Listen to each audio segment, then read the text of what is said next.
I know that the world is going to collapse under the weight of fat people. The globe itself might implode. Who are you? Stimulating late-night sports conversation for people who know that just trying to find someone sober to talk to at this time of night is like trying to find a pig on the moon. In the early morning mist I see. No rules news debate from around the world and around the bend. The two mics. Apply more lager. On Talk Sport. Yeah. Look at the light!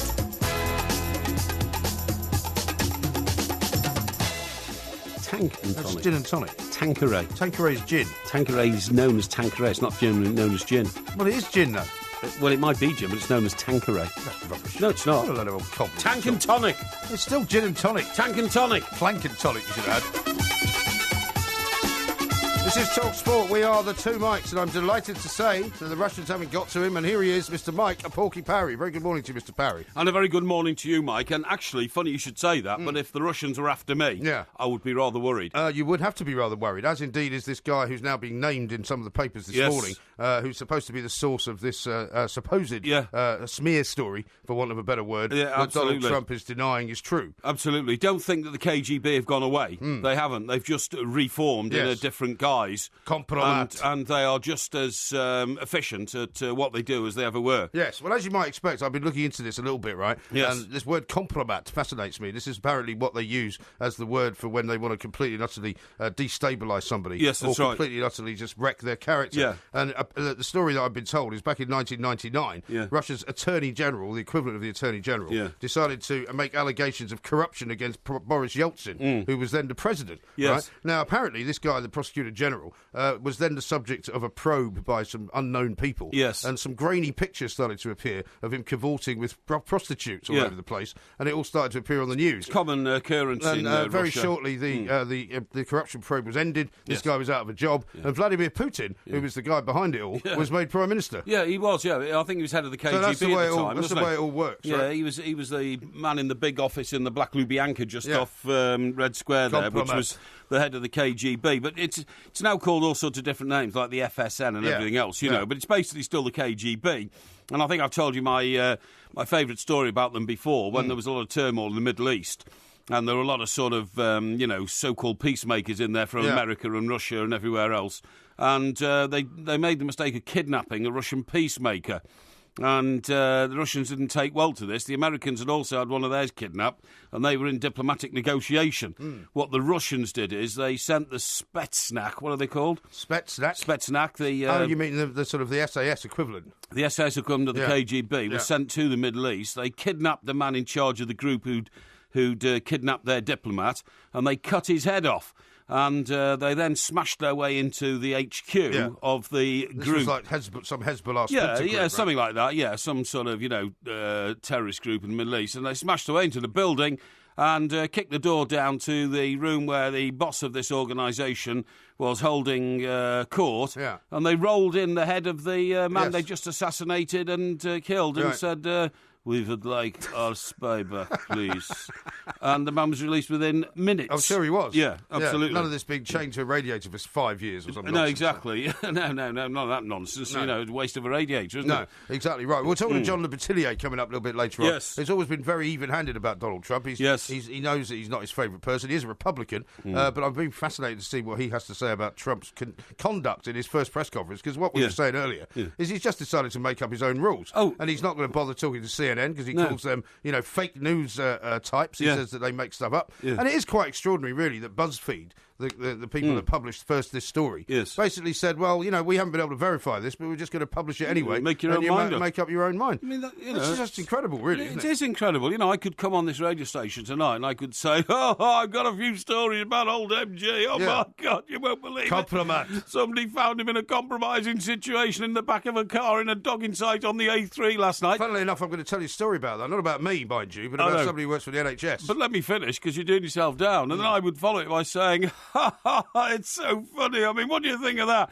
And by the way, I don't know if that story's true, but somebody told it to me. So make your own mind up, you know? Exactly. And then once you put it out there, then suddenly everybody's talking about it. And those people who don't like Donald Trump are willing to believe almost anything about him because they think he's the devil incarnate. But he is so unpresident-like, as you quite rightly say.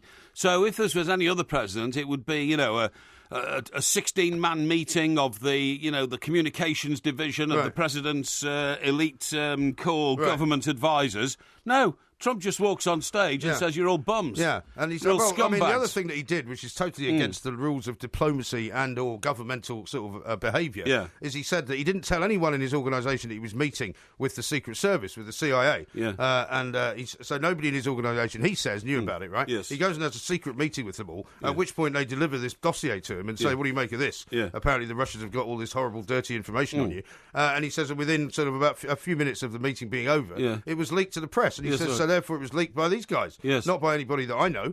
And I mean, you never do that, really, do you? You're not supposed to give those kind of secrets away. No, but people do all the time. It's called the dark art of politics. No, but what I'm saying is, no other presidential I agree. Candidate or guy who's about to be president would ever talk like that about the Secret Service. What I'm saying is, he's fighting the dark arts of politics with a few dark arts of his own. And coming forward, I don't believe that Donald Trump is daft enough to have gone to Russia and to have indulged in behaviour which would be detrimental to his standing in the business world, or in the eyes of American people back home. Well, because he went to Moscow to run the Miss Universe pageant from there, right? So I mean, he was there actually working, and he would know, as he said, that you didn't want to get up to anything that you didn't want to be, exposed to blackmail about, because that would be madness. Well, the other thing he was doing when he was there, by the way, was seeking permission, which was going to be granted, to build Trump Tower in Moscow. This was going to be the biggest building in Asia. No problem at all. And so, he believed he was on the same side as the people who are his hosts and all this kind of stuff. But he's not stupid. He's not a stupid man. Anybody who goes to Russia must know that at some stage somebody's going to be watching what you're doing. That's what the Russians do. Did you not get the sense that there was maybe somebody when you were there following you around? Always. When I first went there, it was still under communism, and it was a very dark and black country, and you needed all sorts of permits and visas to get anywhere. Now, I was lucky because I was a member of the elite Western press. The elite Western press? Yeah, I was. Well, you weren't very high up on the Western press pecking order, I think I probably was, mate. I very much doubt it. I was the executive editor of the Daily Express, and a car met me at Moscow airport. Do you know what they do, by the way? In those days, what they would do to cars that had parked in the wrong place, instead of fining you or anything like that, they'd just take your windscreen wipers off, the police. Yeah. And then, of course, in Moscow, and it snows all the time, you can't go anywhere. You can't go anywhere. They just remove your windscreen wipers, and then you're stuck. Right. And was it one of those old-fashioned Russian limos that you got? They're called a ZIL. Yeah. And it was a very big one. And then I was taken to the what was it called? The October 18th Hotel. This was the first time you went out was when you were going out to set up a bureau there, right? Yeah, we were setting up a bureau because Peter Hitchens became the first Western Moscow correspondent when Perestroika and Glasnost was being introduced by Boris Yeltsin's predecessor, Gorbachev, okay? Yes. So there was an easing of tension with the West. So we went out, in fact, we shipped in all this equipment from Finland and bought 2 council flats off the Moscow council. Right, high command, probably. Well, the money all went into the pockets they would have been bugged, wouldn't they? Oh, yeah, of course they were. Yeah, of course they were, yeah. But we literally just met the leader of the council and said, we want to buy a couple of flats, knock them into one, have a bureau and living space for our correspondent. He said, yes, no problem. Yeah. And then we handed over a load of American dollars, and that the deal was done. We never got a receipt for it. Throw somebody out of it? I've no idea. Presumably. I've no idea. You probably killed the guy that was living there. We were taken to this, typical Eastern European block of flats, and I think they just, when we got there, chose which one we were going to have. Tough luck on the person who was living there. Absolutely. And set it up. But the point of the story is, I went to the October 18th hotel, and the only other people allowed to stay in this hotel, because it was so opulent, so grand, were senior politicians and members of the KGB. Members of the Politburo. So you had some sort of inkling to the fact that there could be some sort of, focus on you being in there. And every time you came out of the lift on any floor, there was a table there with a woman sitting there asking you where you were going, where you'd been, what time you were choosing to dine tonight, who was coming to see you. Right. It was amazing. Yeah. It's absolutely amazing. Everything was charted in your movements. And so Mr. Trump will have been aware of all that, although you don't see the obvious signs of it these days because electronics are so sophisticated. Yeah. Of course it's all going on. Yeah, you would think so. Of course it is. I mean, your wallpaper now... I told you the story years ago about wallpaper killed Napoleon because they put lead in it, and that the fumes was from the fumes killed him. Didn't actually fall on him or anything. These days, wallpaper it's so sophisticated, electronics tracking people in a room.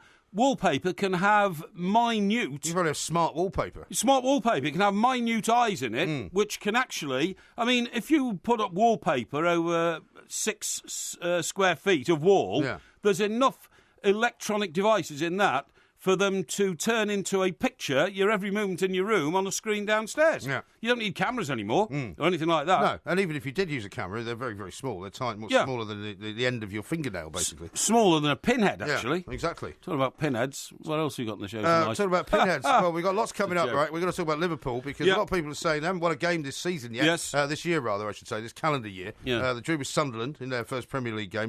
Drew with Plymouth Argyle. Lost to Southampton last night. So questions are now being asked about Mr. Klopp. We'll be talking to one of our men over in the US of A at ESPN, Mr. Dan Thomas, and find out from him what he makes of it. And I'm going to pay big tribute to Chelsea and to Mr. Roman Abramovich for getting through the plans for their new stadium, because to build a brand new stadium, 60,000-seater, and by the way, you don't need more than 60,000, do you? I mean, goodness sake. I don't think so, no. You know, I mean, Arsenal got a 60,000-seater stadium, and they still haven't been able to win the prize they want, the Premier League, so it's not necessarily a panacea to all riches, but nevertheless, 60,000-seater stadium, brilliant. On the same site as your original stadium.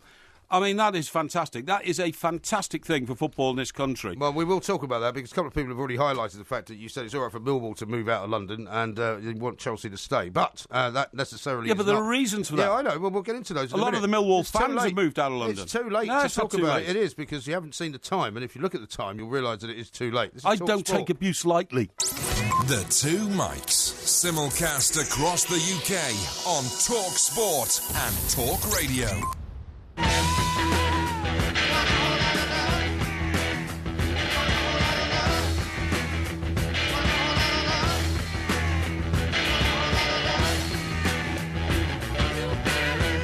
Talk Sport, we are the Two Mics. There will, of course, be a podcast coming out later. We're going to have a special edition of Postman Pork a little bit later on, because we've been flooded with lots of pieces of communication, and we need to open some of them live on air. Disgracefully, though, as you, I suppose, did only as an illustration of how easily you can spread fake news. Yes. People are saying that's the greatest story that anybody's ever told about me, right? Which, of course, is incorrect. That comes from Steve. Well, I must make this absolutely clear. I use it as an example of how fake news can easily be adapted and adopted by people who want to put you down. I used an illustration. I made up a story about old MG being a dogging participator in a lay-by on participant, I think. Yeah, participant in a car on a lay-by on the A3, which is the road that goes south of London. And I have to say, it is completely and utterly untrue. And it only came to mind because a bit later in the show, I'm going to tell you about a dogging situation that we've been made aware of near the lighthouse in Whitley Bay. Well, when we were up in Whitley Bay, it was pointed out, because you know Whitley Bay quite well. I do. You worked up there, and you were talking about how great the lighthouse was, and how you could go there and see, the great sort of seascapes and the vistas of the northeast and all of that. And it was pointed out that it's now become a massive dogging site. A dogging site for the northeast. And it turns out there's a woman who's been caught there with a guy by the police. She claimed that she was looking for her hat and gloves. That's right. But that wasn't what she was doing. And that's why her body was contorted inside the car. Yes, and moving backwards and forwards. That's right, as they say. Yes. It turns out she's an NHS worker. An NHS worker, Which may, I mean, obviously we're trivialising a bit of therapy. We're trivialising the situation, but it might be why it's quite difficult at the moment in A&E to find yourself getting served, because they're all out at the old dogging site servicing other people. Excuse me, this is one NHS worker. You can't... I'm not extrapolating it. Excuse me, the NHS is one of the biggest employers in the world, literally. It is. You cannot the brand... only Red Army's the only bigger one, isn't it? And the Indian Railway Service. Yeah, well... Yeah. And you cannot brand 1 million people in the NHS as potential doggers on the strength of one wayward woman in Whitley Bay. You're absolutely right. We must not, but it's the kind under of any thing circumstances... that fake news organisations would do. Yeah, well, I'm not having By the way, and I don't wish to reveal too much about a secret mission that we went on today, but I feel now a duty bound to explain to some people that we were in a place in West London, and... we had to, because we were slightly early for the appointment. We had to negotiate a car park. Negotiate a car park, a supermarket car park, which was one of the quite big supermarkets. It was. And you said very confidently as we came out after having a cup of coffee, right, follow me. Just follow me. I'll lead the way. And I'm like, all right, okay. I mean, I knew exactly where I was going, but I thought just to kind of keep you quiet, I'll just follow you, right? Next thing I know, we're driving around this car park for about 15 minutes. We were trying to find a way out. I just couldn't find a way out. I mean, you kept making the wrong turn up this wrong, up the wrong part of the car park. And I kept kept going. And we kept going round in circles. And I kept going against the arrows. They were pointing at me, and I thought, why are they pointing at me? I should be going this way. People blowing their horns. Shocking. I literally could not find the exit. But you know what's ridiculous about the story is that under normal circumstances, I would have gone, well, he's clearly an idiot. I'm just going to go my own way. Yeah. But because I'd promised to follow you, I felt duty-bound to follow you. Yeah, I know. Like a lemming. Yeah, well, not only that, but there were no signs which said exit. Not a single I know, sign. but everybody could see where the exit was. I mean, I could see where it was, and I was waving at you, and you were completely ignoring me. A couple of years ago, I went into a service station on the M3, and I think it might have been Fleet. Some of those are very hard to negotiate. Well, actually. I'm telling you, I got in there, and I went into the old shops area, and then I got back in the car and went to the fuel area. And then I got completely lost coming out, and I ended up going down what I later found out to be the fire and rescue service emergency road. Right. Somebody left the barrier open, and I was in the middle of the New Forest. And it was, honestly, it was ludicrous. Were there trees there? There weren't any trees, no. There weren't trees in the New Forest? No, honestly. Extraordinary. How did you know you were in the New Forest then? Well, because I had to ask somebody where I was, and then the guy turned out to be a ranger, Well, he was just walking around? No, he was in a Land Rover parked on the side of the road. Oh, okay. And he said, what are you doing? Were you off-road then at this point? Yeah. He said, this is a banned track. And it was a track, it wasn't even a road. And I thought, that's the last time I follow you, is all I'm saying, in a car. How about this from Phil? He says, is Porky still renting the flats in Moscow? No. Well, not as far as I know. We had a bureau there. We haven't got one now, so we probably flogged them on at a profit. But when Moscow privatised itself, as it did. Yeah. And Jamie says, is this the moment when Porky tries to start backpedaling on his Millwall comments? Because, of course, Millwall fans were very upset with you last Friday when we were on the mid-morning show, and you said that they should all move their ground. You know, by the way, that meeting, which was meant to take place yesterday, Wednesday, was adjourned. Yeah, I know, never took place. So what the hope is at least from the point of view of those of us who want to see Millwall staying where they are, is that it's been adjourned because of all the publicity, not least by us, and they may actually be reconsidering the whole thing. What I would always say is that the will of the fans must prevail. All I was doing was setting out the case for and against the opportunities which are in front of Millwall over the next decade. That's all I need to say. How about this one? Phil says, talking of dogging sites, don't you think it's a bit strange that someone says he feeds ducks at some remote spot in the early hours? Well, it could well be, except I can tell you it's far too cold to get up to any hanky-panky, those sort of places. By the way, when the pond is frozen. The Arctic blast is meant to be on its way at midday today. Yes. We're going to be out and about, I think, at that time. We are. On another secret mission. That's right. A lot of secret missions at the moment. However, it says that there's a cold, and you'll understand this being a student of meteorology, right? Because basically what is going to happen is that there's going to be precipitation being pushed down from the north. Right. But there's going to be a cold blast of air coming up. A cold front. From the opposite direction, which will turn the rain into snow, supposedly. Right. I'm not sure it's going to happen. Well, I hope it doesn't happen because I'm planning a mission north at the weekend. Yes, I know you told us all about that. Try and get to Goodison, but it's your responsibility to find out what's going to be like up north, then, isn't it? Yeah, it is, I suppose, but I don't know. Because I think they are going to have snow in Manchester. Are they? Yeah, well, I'm not going to Manchester, fortunately. So you're going to Liverpool. Yeah, that's right. Yeah, well, they probably have snow there as well. Yeah, probably will. I would have thought you'd better look out for that. You're probably right. Now, I've got a couple of birthday messages to read out. Okay. This is from Jane. She says, "Hi, Mike and Mike. It's mine and my partner Mark's birthday today on the 12th of January. Could you please wish us happy birthday?" That's unusual, isn't it? A couple with the same birthday. Sorry, what are their names? Their names are Mark and Jane. Mark and Jane, they've both got a birthday on the same day? Same day. Well, what are the chances of that? Well, you could probably work them out. What are the chances of that? Sure Mark and Jane, very, very happy birthday, because you must have one of the most unique birthday celebrations in this country, because all of a sudden you ring up your friends and say, look, going out for a birthday drink. Oh, whose is it? Yours or Mark's? Both. No, can't be. Imagine walking into a pub, right, somewhere in this country, and you suddenly converse with a member of the opposite sex, and then you strike up a friendship, a partnership, and then it gets more and more serious, and then you say, oh, I tell you what, I'm having a special celebration. It saves you forgetting when the birthday Certainly is. Does. You say, I'm having a special celebration. It's my birthday. Oh, what day? Wednesday. Really? It can't be. It is. Why? My birthday's on Wednesday as well. That is quite remarkable. It is unusual. I'd say double congratulations. Yeah, all right. And what about this from Graham? He says, lads, I'm looking for a shout-out to my great friend Danny. He's had trouble with bladderation in moderation. He's now on the mend. Yeah? I don't know what that means, really. Well, so he just wants you to say hello. So is Danny the victim or is Danny the friend? Danny is the friend and victim. Oh, is he? Well, he's a victim if you call it of bladderation in moderation. No, I thought Danny said, please shout out for my friend who's had bladderation in moderation. No, that's Graham who's saying that. That's what I'm saying. So Graham is asking for Danny to be salvation. Yes. Is that right? Yes. Okay, There's well, no Danny, question of anyone being a victim in this. all I can say is, mate, if bladderation in moderation has gone wrong, then you better scrap the moderation. Just go for it full time. Yeah, absolutely right. Now, we've got lots of other things to talk about as well. Apparently, Marouane Fellaini's had his contract renewed at Manchester United. Yes, well, I mean, that'll be a shock to him and a lot of other people. Your good friend Darren Lewis has written a story on the back page of the Mirror saying that Ross Barkley is kind of hanging by a thread at Everton because they've signed some more players. Suggestion seeming to be that, he's not very happy there and that Ronald Koeman doesn't like him very much. Well, we'll believe it when we see it. I think it'd be most unlikely for Everton to let Ross Barkley go. I can't really see it, to be honest. Exactly, I can't either. Unless Spurs really want him and offer a lot of money for him. Yeah, well, you never know. Listen, I'll tell you what I found out, because this does relate to you, and I mentioned it when we were talking to... our colleagues in the last show. The sports bar. Yeah, that's right. Andy and Jason. Yes. Thank you. Scientists have found that there is now a scientific and clinical connection between drinking loads and loads of stuff when you go out with your mates on a night, on a Wednesday or something like that, and then ending up heading for the kebab bar. Because, look, I'm not trying to put you in... Bar? Yeah, kebab shop or something. Shop. I'm not trying to put you in a bad light, but you do actually do that, don't you? Well, not very often. You often find yourself raving hungry. Not very often. Right, well, you went out a couple of weeks ago. Well, I'll tell you what, I mean, normally speaking, when I was working, for example, the thing is, it depends when we're working, really, because, quite often, if we're working late at night... Well, can I give you a specific example? Give me one if you wish. A week last Thursday, we had the annual general meeting of Two Mics Inc. Yes. We were at a Chinese restaurant for a couple of hours in the afternoon. Yeah. We then followed that with a bit of bladderation around a sports bar or two, doing a bit of business with our friends. Bar and grill, yes.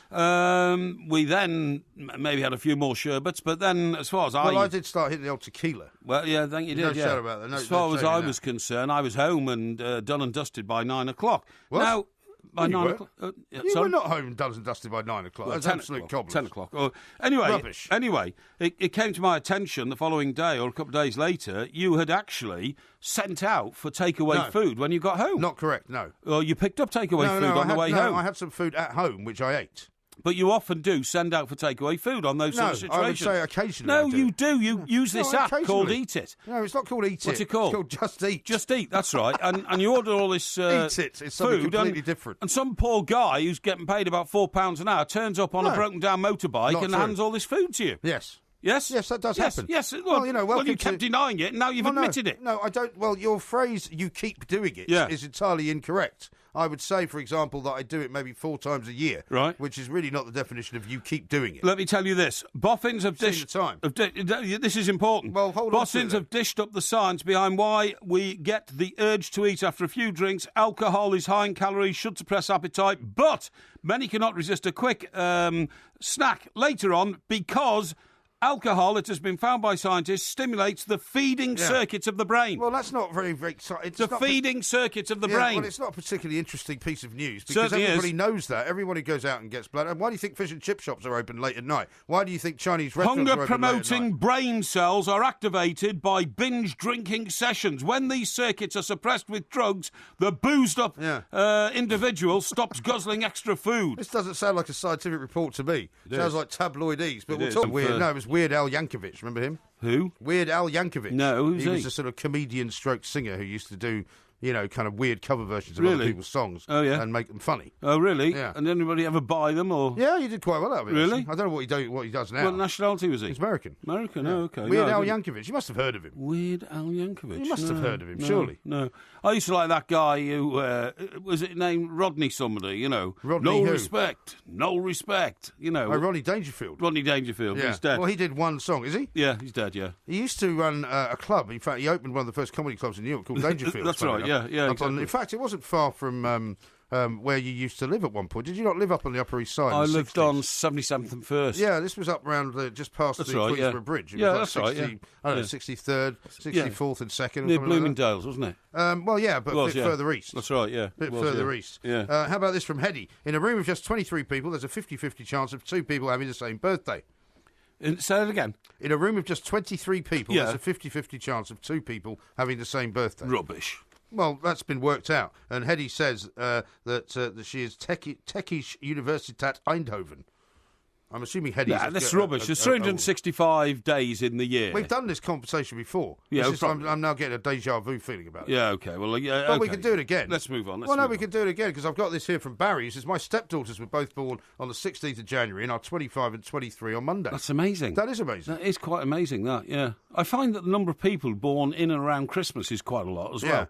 Yeah, you know what I mean? Well, I think around probably every day. It's just that you don't tend... Yeah. What I would say is unusual. You might say, Heddy, that it's quite sort of normal for there to be two people with the same birthday in a room of 23 people. Yes. But actually, it's quite unusual, I would have thought, for a couple to have the same birthday. Yes, I don't know any couples that have the same birthday. I don't either. This is a bit cheeky. This from Paul, a QPR fan.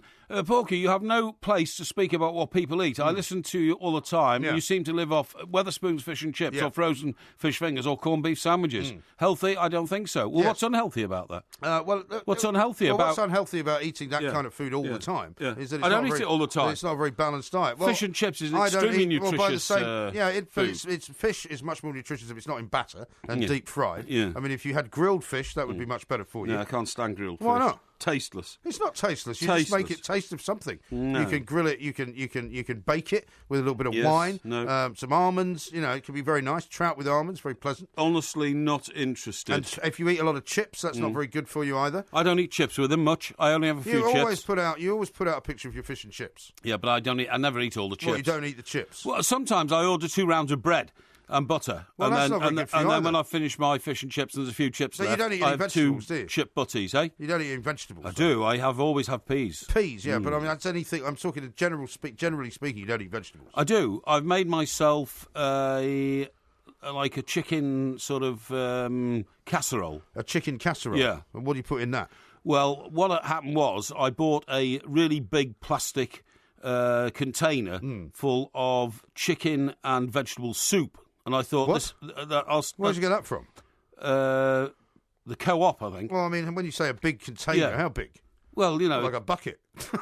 Well, not as big as a bucket, but I mean, you've seen them in supermarkets. Well, these large-sized soup type things. Are you talking about the things that come in a big plastic sort of cup? Yes, that's right. Well, they're not that big. Yeah, big plastic. I mean, the most lid on the top. The most that could be would be what, a litre, maybe? Yeah, maybe. Yeah, a litre of soup. Well, that's big enough. So you put that in a pan, and then you get another bit of chicken. Put it in a pan. Yes, of course you do. I thought it was a casserole, you said. Well, this resembles a casserole. Normally you'd put that in the oven. No, this resembles a casserole. And then you... so you pour that into a pan, yeah? Yes, that's right. Then put some more chicken in. Hey? You put some more chicken in. Yes, you do. What you do is you get the sliced chicken from the cold meat counters. Oh, so what, cooked chicken? Yeah. Right. And you slice that up. Sounds horrendous. No, you slice that up and put that in. Yeah. Why wouldn't you use uncooked chicken? Because you've got to cook it, and it takes too long. Well, it doesn't take any time to cook chicken. Oh, well, it does. Anyway, then you get a... So far we've got a big sort of plastic bowl of chicken soup with vegetables. That's right. Some sliced chicken. Yeah. What's wrong with that?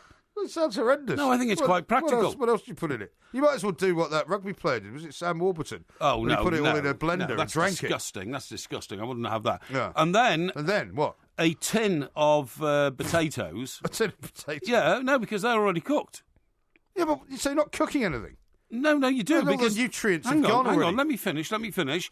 And I chop them up into little bits and put them in. Okay. Because potatoes are good. And then... If you chop them up too small, don't they disintegrate? No. Only sort of halve them or quarter them or something. Yeah. And then... Right. They'd be like new potatoes, wouldn't they? What? Like new potatoes. Yes, that's right. That's what they are. And then, to make it really fresh and good, I put...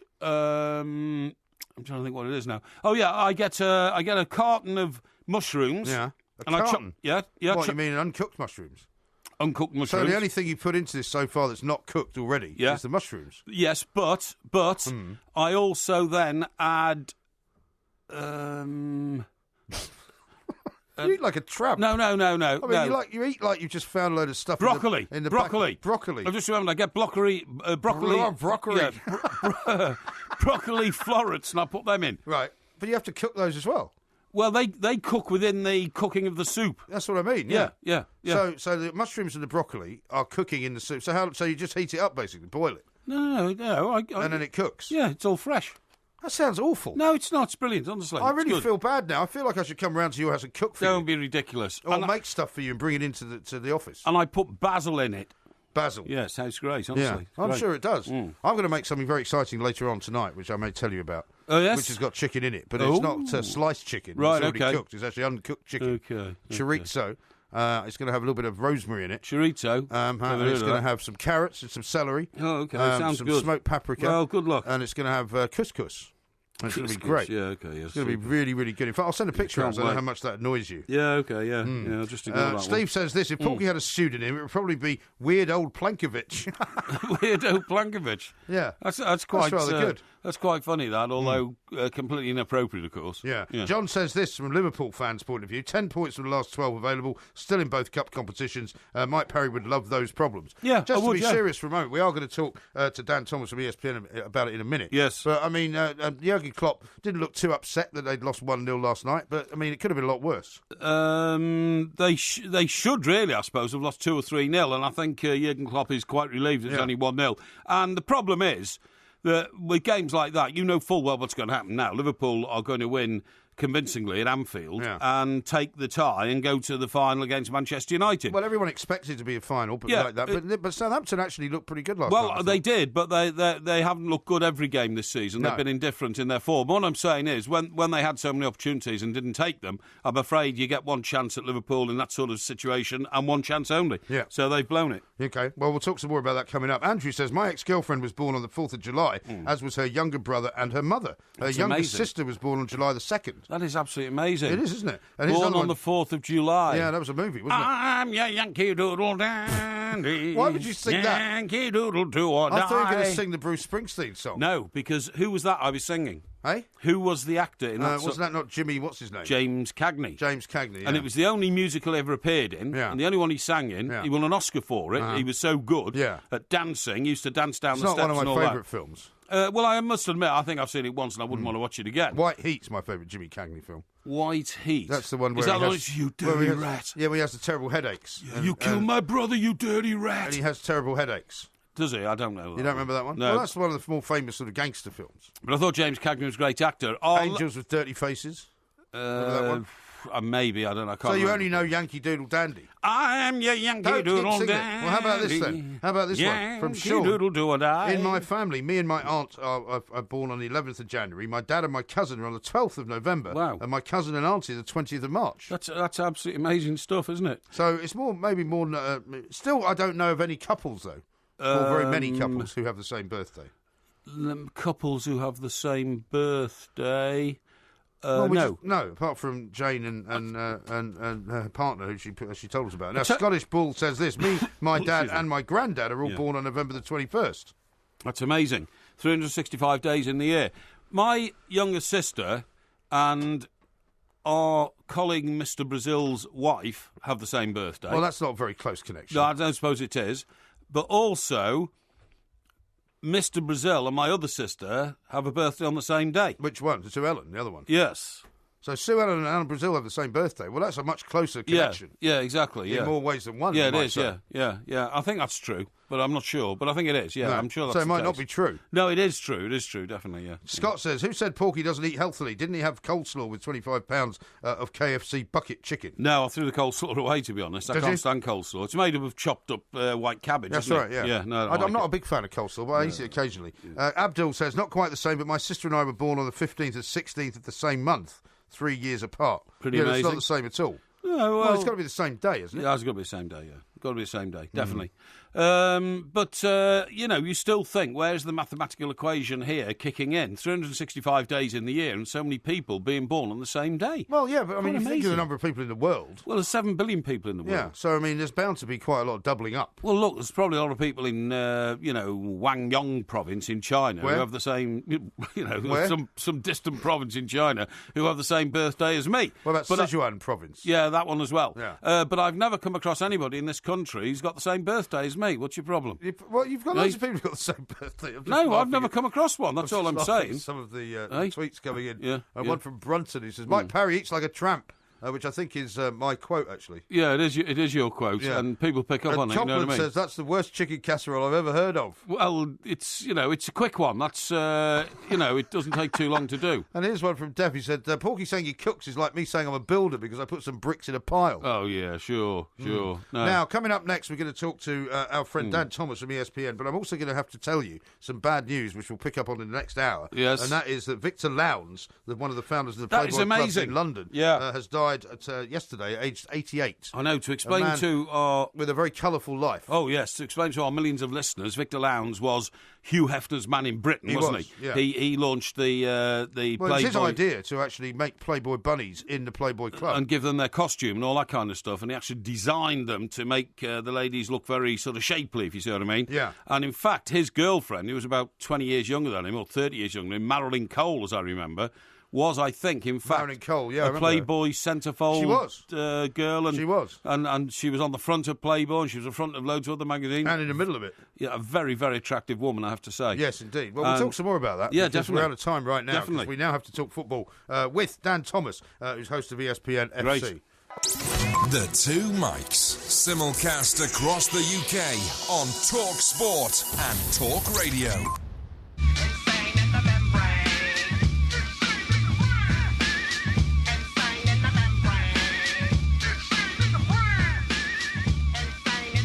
This is Talk Sport. We are the Two Mics. Of course, Ask Porky... Sorry, not Ask Porky. Postman Pork coming up a little bit later on. And Porky Vision as well. Double dose of the old Pork Masters features tonight. Pork Master. Now, is it right that we're going to do the Porky quiz on tomorrow's show? Yes. On the history of the World Cup? We are, because it's been expanded now to a ridiculous number of, 48 clubs in 2026? 48 countries, indeed. Yeah. Well, in fact, we're going to have to tell the independent quizmasters, who normally prefer to be told... yesterday. Well, they have to wait until I'm ready, OK? Well, they're going to have to work overtime now to come up with 10 questions. They can earn their money and work overtime. Yeah, right. OK. And make sure there's no gerrymandering and get it right, OK? Well, we'll do what we can. I can just give them the instructions. Oh, that's a we, is it? That's a we. We'll do what we can. You and the quizmasters. Me and them will do what we can. Oh, I see. I thought they were supposed to be completely and totally independent. Well, of course they are. So why do you refer to them and you as we? Well, because if I'm talking you're in collaboration, no, obviously. Because I'm talking about another group of people and myself. Oh, really? The general pronoun that you use is we. Yeah.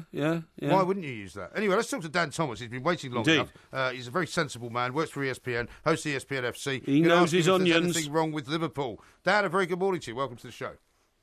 Good morning, gentlemen. How are you doing? Yeah, very well indeed. Now, is it churlish to suggest that leading up to a massive game against Manchester United this weekend, that Liverpool might be wobbling a little bit so far this year?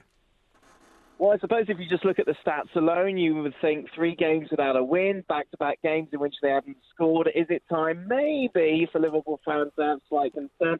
I don't know. It's really difficult to judge, isn't it? Just say from these last 2 games. Obviously, it was a youth side pretty much that drew against Plymouth. This match, how much is it in the back of the player's mind that they've got that second leg, obviously, at Anfield, and that maybe they weren't 100% committed? And obviously that showed on the pitch. They were lucky to lose by just 1-0. But how much this result and the draw against Plymouth will reflect on that game against United at Old Trafford? I don't know, boys. It's tricky, isn't it? It's very difficult to judge, and I think it's going to be one of those things that maybe big picture with the with a bit of hindsight, we'll be able to say whether or not it made too much of a difference. But as it stands, they were dreadful today. They were lucky to still be in the competition. Yet they go into that second leg against Anfield, with just a 1-goal deficit. Yeah, well, you see, the thing is, Dan, I think they'll be heartened by the Southampton game because they should have lost 2 or 3, as you quite rightly say. And there's that old saying, isn't there? When you play badly, but you're still getting results, which... Yeah, but they didn't get a result. Well, they did, really, because losing away in a leg, 1-0... No, they lost. Losing away, the first leg away 1-0, when you're going back to Anfield with the support that the Liverpool crowd give to their team, is a loss to Southampton, really, when they could have won it by a more substantial figure. I think they'll be right up for it against Manchester United, and in a way, Dan... Maybe their 2 indifferent results so far in 2 club competitions have been as a result of the fact that they have been looking forward, with such focus on the Manchester United game. Of course, and not meaning to be Captain Obvious, they need Jordan Henderson back. They clearly miss him in midfield. He is a massive cog in that engine, which has been so impressive so far this campaign. Matip needs to come back as well, just to add a little bit of defensive nous to what looked very vulnerable today. I suppose one positive is that Karius looked good, didn't he? I was thinking of Shaka Hislop on our show, and he was saying not only did he make key saves, but he was also clearly dominating his box, talking to his defenders. And the fact that he was dropped doesn't seem to have affected his confidence, certainly outgoing on the pitch, and that can obviously be key. Yeah, no, he had a very good game, but I mean, people are saying that this is a massive game coming up, Liverpool against Manchester United, because if Man United do beat them, and let's look at the way Jose Mourinho and his team are going at the moment. They're on a roll, 9 games on the trot, biggest winning, I think, margin for him since he was at Chelsea in 2006 in terms of games won on the spin. And basically, if Man United manage to beat Liverpool at the weekend, they're only going to be 3 points behind them. It's going to be a great game, isn't it? A real litmus test as to where these two stand and what. Sorry, only 2 points behind them, actually. If Liverpool win, obviously, you can still talk about them being major title contenders. If United get that win, then the whole top 4 conversation, I think, changes. United, as you say, with the momentum, 15 games unbeaten, 9 straight wins. You could look at their opponents and say, yeah, but have they really played anyone who's tested them properly? Well, we won't be having that conversation after Sunday. If they beat Liverpool, a real statement, a real turnabout round from Mourinho, who just 3 months ago we were questioning whether or not he was the right appointment for United. Yeah. Oh, Dan, you're absolutely right. This is a signature game for Mourinho. In fact, it's his biggest signature game since he came back, and he doesn't usually lose his signature games. I would say Manchester United have to start big favourites in this game. I think that's stretching it a little bit. I think you're still talking about Jose Mourinho of 18 months ago, 2 years ago. No, I don't think you are now. I think you're talking of Jose Mourinho of just like, I would say that when he got to Manchester United, he was probably 50 or 60% under par. Now I'd say he's only 10% under par. Yeah, but you've got to take a look at who they've beaten in this run. It hasn't exactly been big teams, has it? This is a real proper test. And we'll see. Manchester United fans will go into this game confident. Apparently they have to make some more noise, according to Mourinho. That was a bit of a weird comment I thought he made after the game yesterday. Yeah. Also saying that he didn't think that Mata should have celebrated the goal and they should have, taken it back to the halfway line quicker. There's a couple of weird comments from Mourinho. But he's beginning to show signs of his old self, isn't he? Because he was a bit odd at the start of the season. Yeah, but we know what he's like. You know what's going to happen. Just one little crack, one bad decision, something goes against him, and all of that good work could crumble as easily as a win would make him even stronger in that title race. So, but Dan, don't you get the... I think you're stretching. Don't you get the feeling that it's not just Jose Mourinho who's maturing in his role at Manchester United? The players he controls are maturing. And, for instance, I'm going to stick my neck out here and say that the man of the match in this game will be Pogba, because Pogba has been working towards finding his most comfortable... Sorry, why are you laughing, Dan? You want me to come over there and smack you about a bit? Really put your neck on the line saying the world's most expensive player will be the man of the match in the biggest game of the weekend. I like that. Well, excuse me, I don't remember you saying that, Dan, with your extensive football knowledge. Why are you attacking Dan? Come on the show. Hang on. You're trying to take me to task for saying something which I have worked out scientifically and trying to make out that everybody knows that. Well, if you knew it, smarty pants, why didn't you say it, eh? I don't think I was asked. Was I asked? No, you weren't asked. No. In fact, you'll be asked for your opinion on this show less and less if we have that sort of attitude from you, I can tell you. Pay no attention to him, Dad. He's had too much Red Bull tonight. He's very excitable. No, but I think watching Pogba grown has been good just from a neutral's point of view, because obviously the big price tag, he really kind of went missing in a lot of games. Yeah. He has grown during this streak. I've just said that, Dan. You just nicked all my stuff now, you see. No, but the thing is that as a football fan, you want to see the best players playing their best football. And this is great. You want to see Pogba at his best. You want to see Coutinho hopefully starting. And this is what being a football fan is all about in this sort of time, because as a neutral, none of us have got a dog in this race. But you want to see two teams going at it. Well, that's not strictly true when it comes to Porky. He's an Everton fan, you see. So what he does subtly is to criticise Liverpool at almost every juncture, pretending he's not doing it. Rubbish. I have no malice towards any other football club or football person. None whatsoever. Let me ask you a question about... About Ross Barkley, Dan. Sorry, just to go back to the story in the back of the Mirror. Ross Barkley? I don't think he's going to play. He won't be man of the match. Well, he will. He may or may not be man of the match when Everton play Manchester City on the same day. However, there's a story on the back page of the Mirror this morning suggesting that he might be out of sorts with some of the purchases that Ronald Koeman has been making in the January transfer window. And there's still this persistent rumour that he might go to Tottenham. What do you make of that? Utter drivel. I don't know. Like Tottenham surely can aim higher than Ross Barkley, can't they? In the position that they're in. And, excuse me. Ross Barkley, if he ever left Everton, would have to aim a lot higher than Tottenham Hotspur, OK? Just put it that way. Goodness gracious. But he won't be leaving. Don't worry, he won't be leaving. You know, people who start scribbling headlines about Ross Barkley leaving Everton have somewhere or other lost the plot. Are you not just grasping at straws with Ross Barkley? No, I'm not grasping at straws. He's a terrific... Ross Barkley from 3 years ago? Ross Barkley's a terrific footballer, and I have to remind you of the old adage that form is temporary, class is permanent, and there's a permanency about the boy, OK? Yeah. Yeah, I mean, he did play well a couple of weeks ago, but, I mean, he hasn't had a great season so far. But, I mean, do you see anything else happening massively in the transfer window this month? Oh, it's always a bit weird, isn't it? Like you've heard like rumours of Llorente going from Swansea to Chelsea. James Rodriguez, it looks like he's going to stay at Madrid. I think if you buy in January, it just exudes desperation, doesn't it? I don't think you can get any real quality players in this transfer window.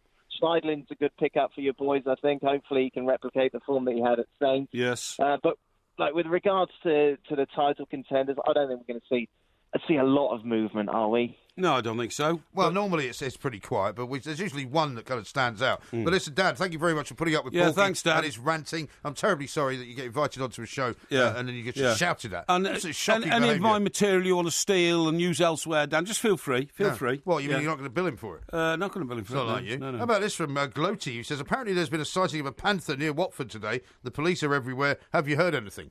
Say again? What do you mean, say again? Sorry. There's a panther in Watford. A panther? No, there's not. Honestly. Are you sure? Yeah, I'm certain. Have you checked? I can tell you there's not a panther in Watford. There's not a panther in Devon. There's not a panther on Exmoor. There's not a panther loose in North Wales. There's not a panther loose in Surrey. This is going to be the Porky jinx, isn't it? All the reports... They're going to now find one mauling some poor person to death. Of panthers prowling around in the dead of the night in the rural part of Great Britain are a load of bolloxios. Have you seen the Ogden Nash poem about a panther? No, and you know who I Ogden couldn't Nash tell is, one of the great poets. Ogden Nash? Yeah. Never heard of him. He wrote nonsense and rhymes. Not as good as my favourite poet. What do you do when you see a panther? Is this a joke? Yeah, no, it's a poem. Don't answer. This is Talk Sport. My God.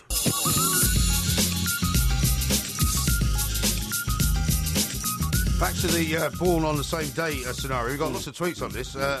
Lee says this, not quite the same, but I was born on a Tuesday morning at 4 o'clock, and so were both my children. They are not twins, by the way. That's quite unusual, isn't it? That is very unusual indeed. And here's one from Marcus, who's our friend over in Barbados, I believe. Yes. Thanks, guys, for keeping my company while studying. I got an A and a B minus, so now I have a BSc in sociology and politics. Really? That's great. Very good, isn't it? That's great. That actually is one of the more useless kind of degrees to get, sociology and politics. Yeah, it's all theory. It's all a load of theory. Well, lots of things are theory. You're not learning how to build a bridge to improve humanity's progress in communications. So what did you get a degree in?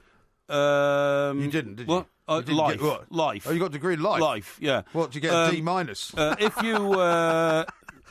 I'm not going to respond to that. You see the time, seriously. If you had a degree in medicine, you can save people's lives. Right. But getting a degree in sociology and politics, it just means you can talk bolloxios. Now, after doing a little bit of probing into what's going on in Watford, right, what I can tell you, and there's no sign of a panther as such that I can find, but there is something called Panther Warehousing, a delivery specialist, which opened up a place up there a few months back. So I wonder whether the person who was saying there's a panther in Watford was trying to sort of surreptitiously advertise. Well, could well be. It's all a load of nonsense, of course, because for years, when we worked in Fleet Street, you're about once every 6 or 7 months. It was usually in Exmoor, wasn't it? Yeah, usually Exmoor. Oh, we've got a picture of it, and then what would they have is they have a picture of like a black blob about 2.5 miles away, which they would blow up then hugely, and then somebody would say, it's got to be a panther. Why? Look at the tail. Yeah. And if you disagreed and said, I can't see a tail, you're accused of being short-sighted or an idiot or something like that. Right. So particularly by the picture editor. Exactly. Yeah. So once 6 of you around the table, after 4 or 5 large gin and tonics, had agreed this is definitely a panther. And also there wasn't any other splash. Exactly. It went in the paper as, big cat on the loose on Exmoor. Happened all the time. Yeah. Well, except nobody ever caught it. Nobody ever did catch it, no. Louise says this, my hubby's sister and dad have the same birthday. His mum and his brother have the same birthday. That's quite unusual. Yeah, it is very unusual indeed, yeah. And Richard says, just to make this a little bit more clear for you, yes. if you have a group of 23 people, the likelihood of 2 having the same birthday is 50%. If you have 70 people, it's 99.9%. Yeah, I don't get that. 2 out of 70 is not that good, though, is it? Well, yeah, but I mean, 70 people in a room and 365 days a year. Isn't it? It's exponential. That's 5 times the likelihood, isn't it? 5, 7 to 35. That's about the number of days in a year. What? I find that a mathematical anomaly, to be honest. That doesn't surprise me. Yeah. Ross says this, barman, what can I get you, sir? Porky, 1 large fish and chips, peas, 2 slices of white bread and a large Red Bull. No, we've never got that Red all Bull right, apart from the Red Bull. No. Normally it's 2 pints of heavy, isn't it? Yeah, I tell you, the one I rather enjoyed last weekend was called Hog's Back. Hog's Back? Yeah. Is that local to the Hog's Back? Yeah, I think it is, yeah. I think it's... and that's on the A31, isn't it? Going south through Stockbroker Belt. Yes. Isn't it where they've now built a tunnel that goes underneath the Hog's Back? No, that's under a town called... Is that Box Hill? No, that's not Box Hill. That's further south. But I can't remember the name of the town. Oh, I know what it is. It's the Devil's... Devil's Punch Bowl. Punch Bowl. That's right.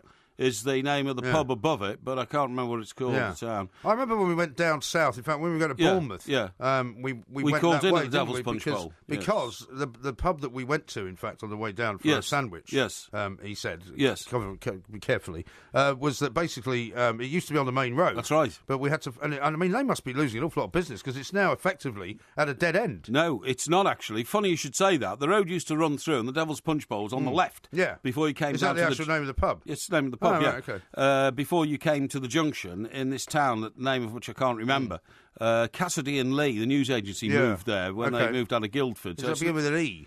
No, it begins with an L, I think. An L? I've just completely forgotten what it is. But anyway, the point of the story is, so once they built the tunnel and the main road ran into the tunnel, they blocked off the road into this little village, as you quite rightly say, from the... but it's no longer a through road, is my point. That's what I'm saying, from the northerly direction. And what they did is they just... completed the forest around it because there's a lot of forest around there. Now, what happens is people now go there to ramble, to walk, to have picnics and all that kind of, and to become a real beauty spot. Well, it was hardly anyone there when we were there. But we were there at what time we were there? It was in the afternoon. No, it wasn't, because we were going to the game, and the game kicked off at 3. Well, it would have been around lunchtime, though. Well, maybe. But anyway, the point of the story is it's doing very well, otherwise it would have closed down. The game was a late kick-off, I'm sure. It was 5:30, wasn't it? Yeah, I think so, yeah. But it still goes very well indeed. Now, I've decided, in the interest of research and science... to pick up on the first obituaries of Victor Lowndes, who you talked about. Yes. Did you know that at one time in this country, he was living with 6 different women at the same time? Right, in the same house? Or in different houses? In different houses. Really? Yeah.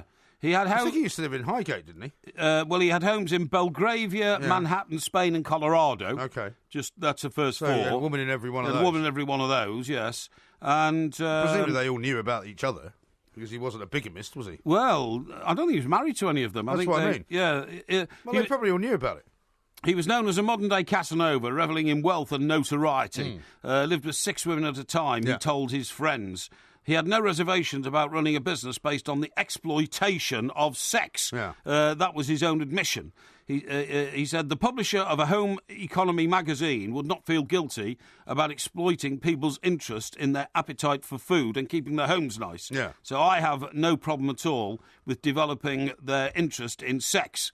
Yeah, but he's talking about Playboy magazine, which wasn't really his business, was it? I mean, he was the sort of the English side of it, but his business was more of the actual clubs, which were all about gambling and casinos, and they weren't really about anything else apart from the sort of the bully girls. He lived a life that matched the aspirations of Playboy readers. He lived in a penthouse eyrie above the Playboy Club on Park Lane. Yes, did you ever go there? No, I went to the Playboy Club. I never went to his penthouse eyrie. Well, I'm not asking if you went to his penthouse eyrie. Oh, obviously, right, but When did you go to the Playboy Club? Oh, many times in the really? sort of late 70s, early 80s, yeah. Well, were you working down here then?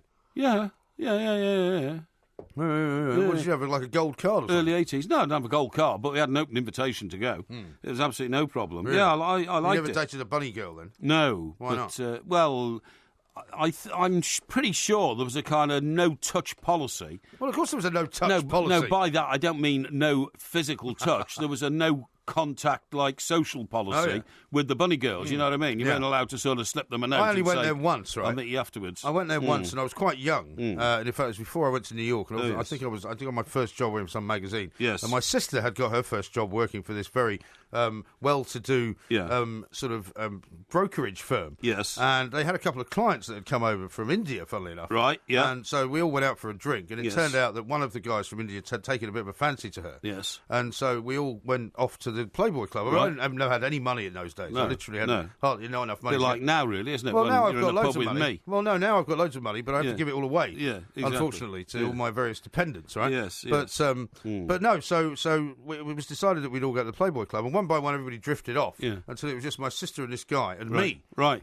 And he kept ordering cocktails for me and kept sort of trying to get rid of me. Yeah, of course, because he was trying to get my sister to go. I think he was staying in the Park Lane Hilton or something. I see, yeah. And she was absolutely not in any way up for that. Right. Knew that, but because he was a client, she had to kind of keep him sweet. Yes. So she kept saying to me, just, don't go anywhere. Yes. Just sort of stay around. And every Like time a I went, chaperone. Yeah, but every time I went anywhere near him, he handed me money to go and gamble with. Oh, I see. Go and play on the tables. Go and play on the tables. So I can molest your sister. Yeah, and he must have given me something like 200 or 300 quid. That's good, yeah. Which I kept losing. Yeah, because I also kept buying, I kept getting drinks. And I kept getting more bladerated. And I kept coming back more and more. You should have kept putting that money in your pocket and coming back in 10 minutes. I lost it on the tables. Yeah. Oh, here's another £200. Well, he did that. I mean, I must have taken about £1,000 off him. Yeah, excellent. Yeah, and in the end, she and I just went home. It was very funny. He looked bereft. Well, never saw him again. Now, this reminds me of something. Reading these first obituaries, right? Do you remember this? Yes. Louche parties at Stocks. Now, Stocks, I remember, yeah. His 14-bedroom Georgian country mansion. Road, wasn't it? No, in Hertfordshire.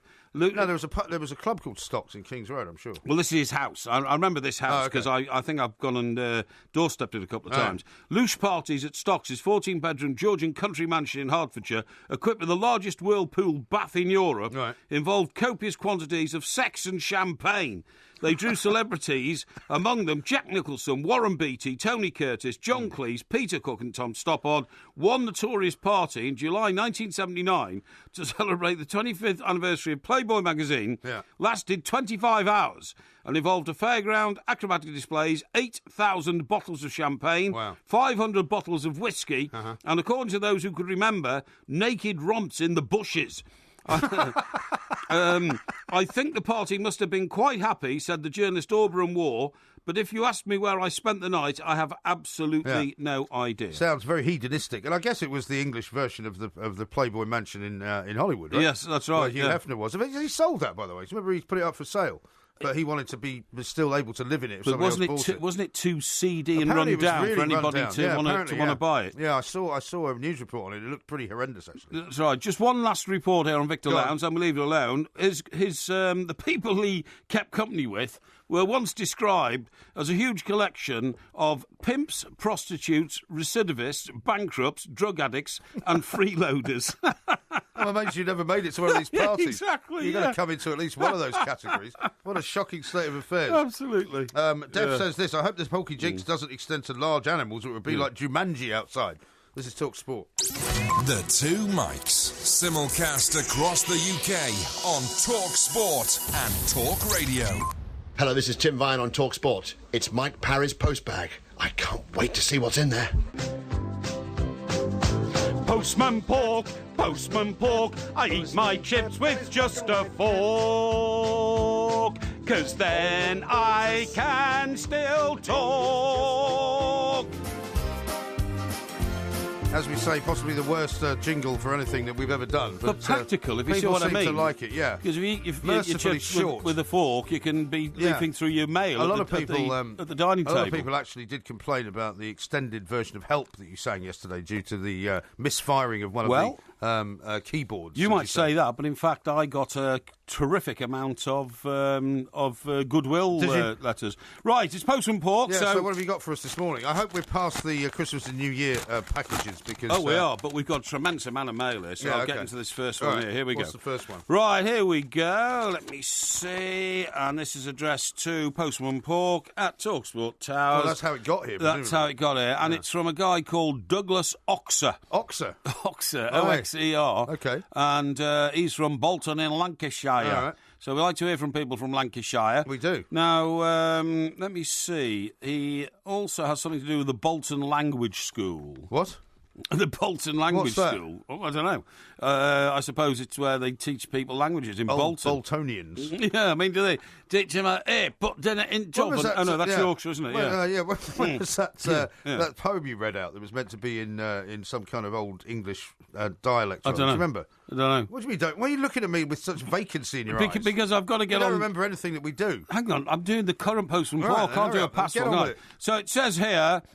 it says, Dear Porkmeister and Mr. Graham, so you're included. Marvellous. Dear Two Mikes, may I firstly state that I enjoy listening to your programme. Yeah. And it has passed me many hours of enjoyment, has it?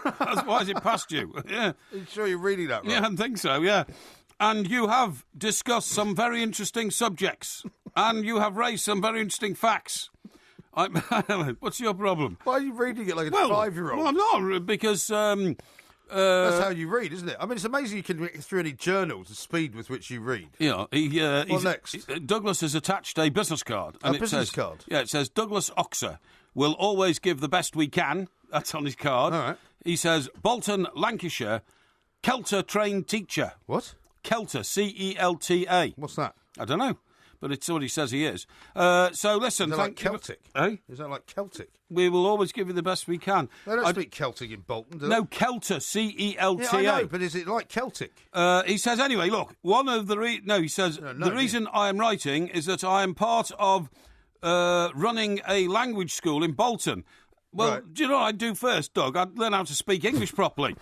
This actually reads... But taking the time to write in. But why I am writing is that I am part of running a language school in Bolton, and we teach individuals from many countries from around the world who have come to the UK for... You're reading it like a Japanese tourist. hang on. Who have come to the UK for a better life and a safer environment. All right, so we teach them English language and maths. That's good. Yeah, okay, that's great. Well, thanks very much, Doug. Yeah. And did you send any gifts or anything? No gifts, so we'll get back to you, just pal. a letter. Right, here we go. Okay. Next.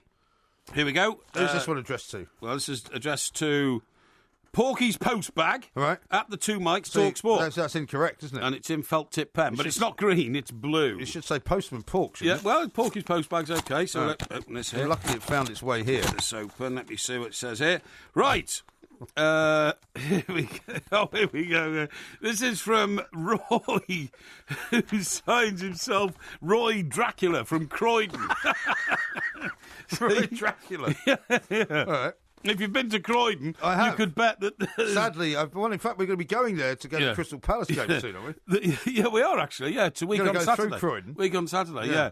Anyway, he says, Dear Porky, I regularly sit in first-class compartments on trains while only holding a standard-class ticket. Quite right. And thus enabling me to gain some semblance of revenge on strike-bound southern trains.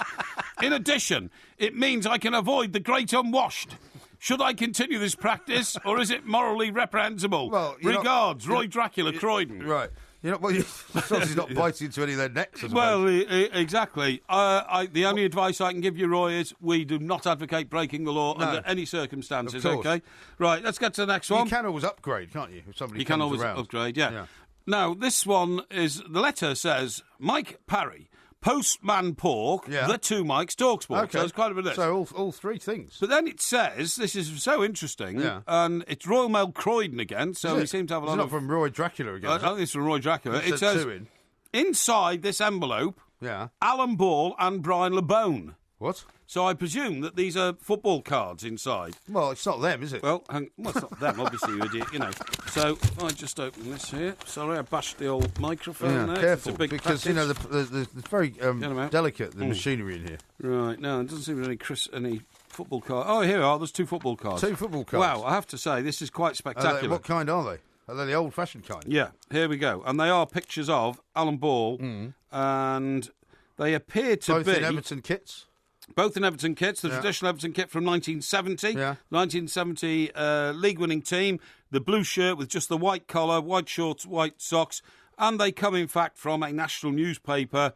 Really? Football swap cards, a set of 134. And that is very, very kind of you. Can I see? Yes, indeed, yeah. That's it. They're quite small, aren't they? Yeah, but they're very, very nice indeed. Did you ever play, that game that we used to have where you'd put the cards up against the wall and you'd flick the cards at them, and if you knocked them down, you got to win them? Well, we used to do that with cigarette packets.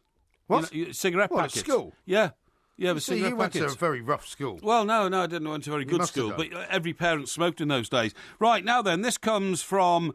John from Stockbroker Belt, Surrey. Oh, yeah. I like people like this, Also known as the Cleveland Miner. Don't know why that is. Oh, yeah, well, that's his Twitter handle. But anyway, it says here... I didn't know he came from Stockbroker Belt, Surrey. Dear Mr. Parry, just a short note to thank you for your kindness in taking the time to talk to me on the train to Stockbroker Belt, Surrey. Get this. I bet you don't remember this. No, hang on. In 2003. Blimey. He's got a great memory. He got a great memory. I told you... Where are you going? I've no idea. Who are you? Who are you? Yeah. I told you about being originally from Liverpool and my father being an Everton supporter. You kept repeating that my father was a good man, which confused me a little until I noticed the smell of alcohol on your breath. This is nice, isn't it, you see? I did a guy a favour. What time was this? About 9 o'clock in the morning? I don't know. Probably. He says, I put it down to the bad influence of the man you worked with in those days, Mr. Brazil. It's true. As I'm sure you would not have normally got bladderated at that time of day. Well, this is all a bit too much. It is. I thanked you for your radio work, and you said that it was always good to talk to fans. I'm really... Oh, this is nice, isn't it? Listen to this last line. Right. Oh, this is quite amazing. He says, I'm really glad that you didn't die in 2004 when you had your heart problem. Well, we all are, to be honest. As I'm still an avid fan and never miss the Two Mics. It's the best programme on radio. Very kind. I hope you like your football swap cards. Yeah. Well, that's very, very kind of you. So that's who sent the swap cards? Yes. I thought you'd opened a new thing. No. Right. Well, that's lovely that he remembers you from 2003. I mean, we're talking 14 years ago. And it's very nice of him to... It's lucky you didn't fob him off with as you would normally do with a great unwash. I do not. And it's very nice of him to say he's glad I didn't die. Thank you very much for that. That's nice. Right, here we go. We're glad he didn't die as well. Yes, here we go. Now, another one here. Mr. Mike Parry, Porky's postbag, Talk Sport Towers. But there's no... you see, he didn't put a postcode on this. It says Talk Sport Towers, London. And very kindly, the postman, because we like postage on this, has put a question mark on it and then written underneath in his own writing, SE1 8DH. So just remember that in future, please. Right? That's not right. It's 8DJ. SE1 8DJ. What did I say? You said a DH. No, 8DJ. Well, is that what it says on the front? No, that's where. H. Yeah. No. H and J. No. DJ. No problem at all. It's just scribbled a bit. Right now, then here we go. Dear Porky. And Mr. Graham. Ah, excellent. It says. Who's this from? Don't know. It doesn't say. Doesn't say? It just says best regards on the back. Well, there must be a name, surely. No, there isn't. It doesn't say a name at all. No. How unusual. Anyway, what it does say is, right, love your programme, Two Mics, even though the mixed-up timing of the schedule is driving me mad. Yeah. OK, well, We can't help that. There's nothing we can do. It's not keeping us terribly sane. Now then, MP, that's me, must stop baiting MG and vice versa and go with the good routine of relations or else, written in capital letters. Well, is this a sort of threatening letter then? It sounds a bit threatening. Yeah. Now, sorry about the scribble, as I'm hoping to catch the post today. Oh, yeah. Well, he could have sent it in tomorrow's post, but it doesn't matter. Well, if you knew the postcode, that would have helped as well. Yeah, indeed. Enclosed is a possible new venue for your radio talk, the Anvil in Basingstoke in Hants, OK? Right, Basingstoke. So he's included, I should say, a programme here for spring 2017 at the Anvil in the Haymarket and the Forge in Basingstoke. Okay. What sort of acts do they put on there? Well, there's one on Thursday, 19th of January, T-Rextasy. Okay. That's a tribute band yes. to T-Rex. Yeah. What else have we got here? What else is on? Sleeping Beauty, the pantomime. That looks as though it's finished now. Who's in it? Who's in it? Sue Holderness. Who? I don't know. Sarah Jane Buckley. No. Charles Burden. No, we never heard any of them. No. And a few other things. Yeah. So anyway, that's excellent. Thank you very much But he doesn't indeed. sign it, though. Oh, here are the Neil Diamond story, Saturday, 21st of January. Okay. So I'm not sure if we'd feel comfortable amongst those elite-type people, but thank you very much indeed anyway. Why don't you know his name? So he doesn't put his name on it. You sure? Literally. Anonymous. All right, time for one more. Special, right, okay. Time for one more. I haven't got any more official news, but he doesn't tell us who he is. So that's one from Basingstoke. Right, just one more? Just one more, yeah, go okay, on. I'll open this one up. Let's see here. Loads of envelopes here, by the way. Yeah. Thank you, everybody. We'll try and get round to all of them in due course. Yes. Right, this one here. Right, here we go. Let's see what we've got here. Yeah. Right. Yeah.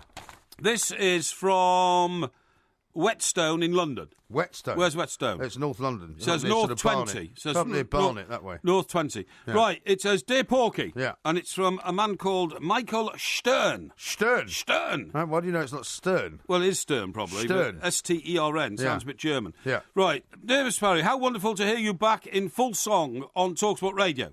I have been a great fan of yours for some years. However, you are in great voice lately.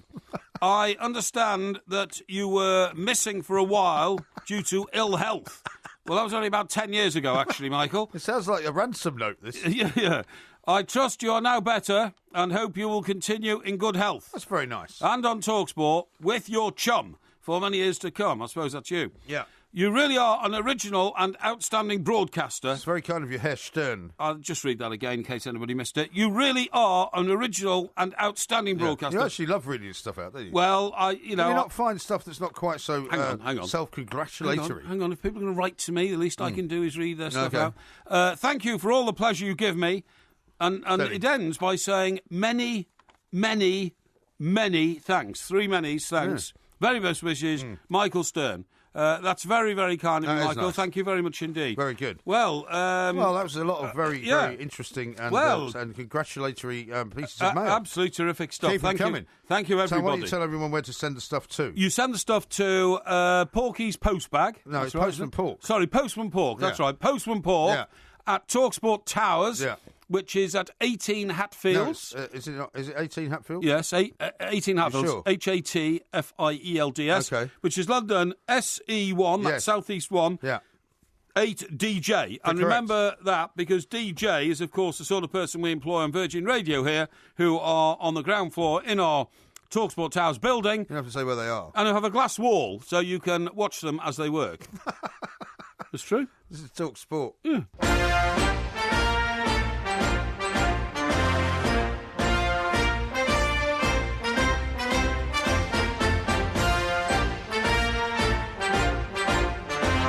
We are the Two Mics. This is TalkSport, of course. If you thought Donald Trump getting elected president was a strange happening, the last 48 hours have been even more bizarre, really. Indeed. Considering what we've been treated to. We've had BuzzFeed releasing a story which they say they don't know whether it's true or not. We've had Donald Trump giving his first press conference as president-elect, where he basically swatted all stories and questions about anything to do with it away, refused to talk to CNN, called him a fake news outfit. Meanwhile, Barack Obama is thanking everybody for the 8 years that he was in charge and saying that he might still play some role in the future. Let's talk to John Le Boutillier, our guru on these things, former congressman himself, and find out what he makes of it all. John, a very good morning to you. Good morning to Mike and Mike across the way. How are you both? Yeah, we're very well indeed. We're very, very well indeed. Sort of gobsmacked slightly at the turn of events in the last 48 hours, as I said. It's the circus has kind of got underway, isn't it? Oh, this last 24 hours has been unbelievable. Yeah. And has rocked the political world and the media world, even though we really don't know if any of that stuff in the document that BuzzFeed had put up last night, whether any of it's true or not. Yeah. Maybe it doesn't matter. I mean, well, I think this is the key to it, isn't it? The fact is that it's almost as, I mean, people talk about we live in a post-truth society. It's almost as though the truth whether it is horrible, whether it is unpalatable, whatever it is, there really is no truth anymore. Well, that's true. So let me give you a theory that I've had this evening as I've watched all of it and thought about it, which is yesterday in Chicago, as you know, our president, Obama, said goodbye to the country as president, a very nice speech. And almost exactly while he's going out there yesterday to give the speech, flying out of nowhere comes this leak, originating to Carl Bernstein of CNN, the famous Woodward and Bernstein partner who brought down Nixon 40 years ago. Mm-hmm. And of all the reporters in America to give this news, and what the news was is that there's information about Trump was given in an intelligence briefing last week to both the president and the president-elect, this 2-page synopsis of this allegation that Russia has this dirt on Trump. So here's my theory, okay? Just a theory, that this is all directed by Obama. The idea of showing the stuff to Trump and leaking it out to Bernstein and to the media yesterday while he himself is giving this nice speech in Chicago. This is what we call payback is a bitch. And he's paying Trump back for the birther thing 4 years ago. And that here is Donald Trump knowingly lying to America. Whoa, I've got a team of investigators in Honolulu, and you ought to see what they've come up with. We know the birth certificate's fake and that Obama was born in Africa. He knew when he said that, Trump did, that, guys, was fake news 5 years ago. Yeah, he invented it, right? News. He actually, it already was in existence. He glommed onto it, overtook the birther movement, used it to help himself among the right wing, the alt-right, all that stuff. And it hurt Obama personally that this guy's coming along and trying to delegitimize Obama's presidency, his Americanism, the whole bit. And here we are at the end of the Obama term, and he is doing payback. He sure is. John, can I, because we haven't got all the time in the world, it's a fascinating subject. The other issue here for me is that intelligence and counterintelligence used to be very much underground between governments. And I was reminded today that Obama once had to defend the American intelligence services against tapping into Angela Merkel's private mail and private emails and private information, but that all went away. Cell phone. Her cell phone. Yeah. Yeah, exactly. But that all went away because it just becomes a bit too internationally embarrassing. Where Donald Trump is unlike any other president or leader we've ever had is he's actually decided to make this a huge public issue. He doesn't want to brush it under the carpet. He doesn't want to, make it the unspoken truth of what goes on. He's just going for mass, put it out there publicity in the hope that everybody says, Donald, you're a great guy.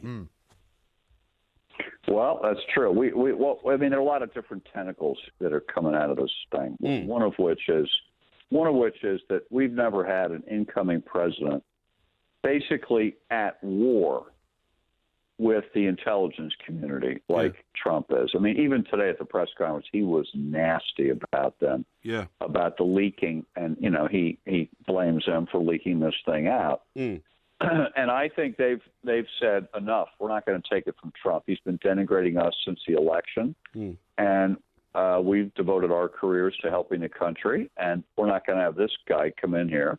But how is that going to play out when? But how's that going to play out when he actually gets inaugurated? He goes into the White House, and he is, in fact, the commander-in-chief. And needs briefing. They're going to need to have a relationship, aren't they? Well, he first of all, some of these people serve at the pleasure of the president. The director of national intelligence is appointed by the president. But of there's 17 agencies that comprise what we call the intelligence community. He doesn't appoint all of them. James Comey, the head of the FBI, who apparently is investigating Trump's ties to Russia, he's got a term that runs separately from the president, so the president can't fire him easily. He can do it if he really wants to, but it's hard to do. Yeah. And a lot of these guys are military guys, and it's not just them. It's their agencies themselves are furious at Trump for denigrating their work. And I'll tell you something. He's taken on someone he can't defeat. You take on these guys, they're masters at leaking, and they will destroy Trump if they're provoked to do it. But that seems to be the interesting thing, because my thought, and Mike and I were talking about this earlier, my thought of watching the press conference and watching his refusal to talk to CNN and his arrogant way about himself and very unpresidential, if you like, which of course his supporters don't care about. But I was saying that, the journalists are going to have to get a lot smarter at trying to outsmart him, as it were. If they're going to find out, for example, they're not going to get anything from press conferences, then just stop going. And start digging around and start finding stories and publishing them and get stories which are actually real stories as opposed to this one, which, to all intents and purposes, is just rubbish, isn't it? Right. Well, I think they're figuring out the way to get to Trump is, first of all, this guy, Jim Acosta from CNN, he showed it today. He wouldn't back down. He went right at Trump and wouldn't take it. And lo and behold, an anchor at Fox, of all places, which is sort of in attack for Trump, one of the anchors there, Shepard Smith, has since this evening come out in support of CNN. And that is the trend. The media says, screw it. We're not going to let this guy push us around. We're going to get right up in his face, and we're not going to be bullied by a bully. And Trump can denigrate the media like he does, but as president, he's going to need people to support him and help him. He can't be against everybody. Every time someone says something like Meryl Streep did, you can't just go crazy and blast away. And he doesn't seem capable of really doing. He's got the thinnest skin of anybody I've ever heard of. He really does. And I mean, one of the things, although here's another theory for you that a friend of mine put out, was that he wanted the Meryl Streep story on the front pages because he wanted to try and direct attention away from some of his nominees who were this week going before the Senate for confirmation hearings. I don't think so. I think you're giving him too much credit for thinking things through. When I think Trump is all emotion, and I think he's sitting there watching the Golden Globes Sunday night, and he sees her speech, and he just can't help himself. No one's going to criticize him and get away with it. That's his line. He's a counterpuncher, and he right away writes back and trashes her. He's got this self-delusional idea that everybody in America loves him. He keeps saying, I want a massive victory. Well, that's not true. And all of those win and he refers to all those people that lost, doesn't he? John, but he didn't win by that much. Yeah. John, can I ask you sort of one last question here, please? Has anybody at all said, look, all this controversy about Trump's relationship with Putin, isn't it a good thing? And doesn't it make the Third World War a more remote prospect if the leader of America and the leader of Russia do actually have a relationship of some kind, any kind at all, rather than a Cold War? Well, even when relations aren't great between the United States and Putin at the end of both the George W. Bush presidency and the Obama presidency, we're not close to any world war with them. They're not going to fight us. We'll blow them off the map in 5 seconds, and they know it. And that I don't think we're anywhere near that kind of thing. But I do think people over here ask themselves, what can Russia do to help America? Really? What? All this sucking up to Putin, to what end? Trump says, they'll help us beat ISIS. Oh, really? What can they do to help us beat ISIS? They're so crummy militarily that their equipment doesn't work. They shoot cruise missiles into Syria that end up landing in Iran. They get their jets shot down because the radar doesn't work right. They're really not that great militarily, and we don't want them. We want them on the ground in Iraq and Libya fighting ISIS. I don't think we do as Westerners. I don't think England does, and I don't think we do. And certainly, I mean, all of the conversations that have been had so far between Boris Johnson and Theresa May and Trump have all been about trade. But, I mean, there will be conversations to be had about NATO. There will be conversations to be had, presumably, about, global defence and where everybody's going to be lining up. And, I mean, he is proving to be slightly more difficult, I think, than I thought he might be. Oh, Trump, you mean? Yeah. Oh, he's going to be very difficult, and mainly because he doesn't know anything. He doesn't know anything, and yet he thinks he does, and he doesn't back down easily. Now, we have witnessed even today, he did finally back down and admit that Putin, quote, probably did the hacking that our intelligence community says he did. But it's taken months to drag this guy to that position today. Very stubborn, loves to tell people, I know more than anybody else about a topic when he knows nothing about it. Yeah. Yeah, well, he gives a new definition to narcissism.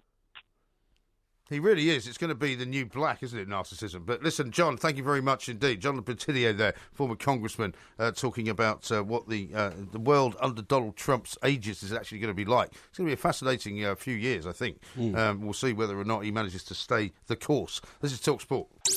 The Two Mics, simulcast across the UK on Talk Sport and Talk Radio.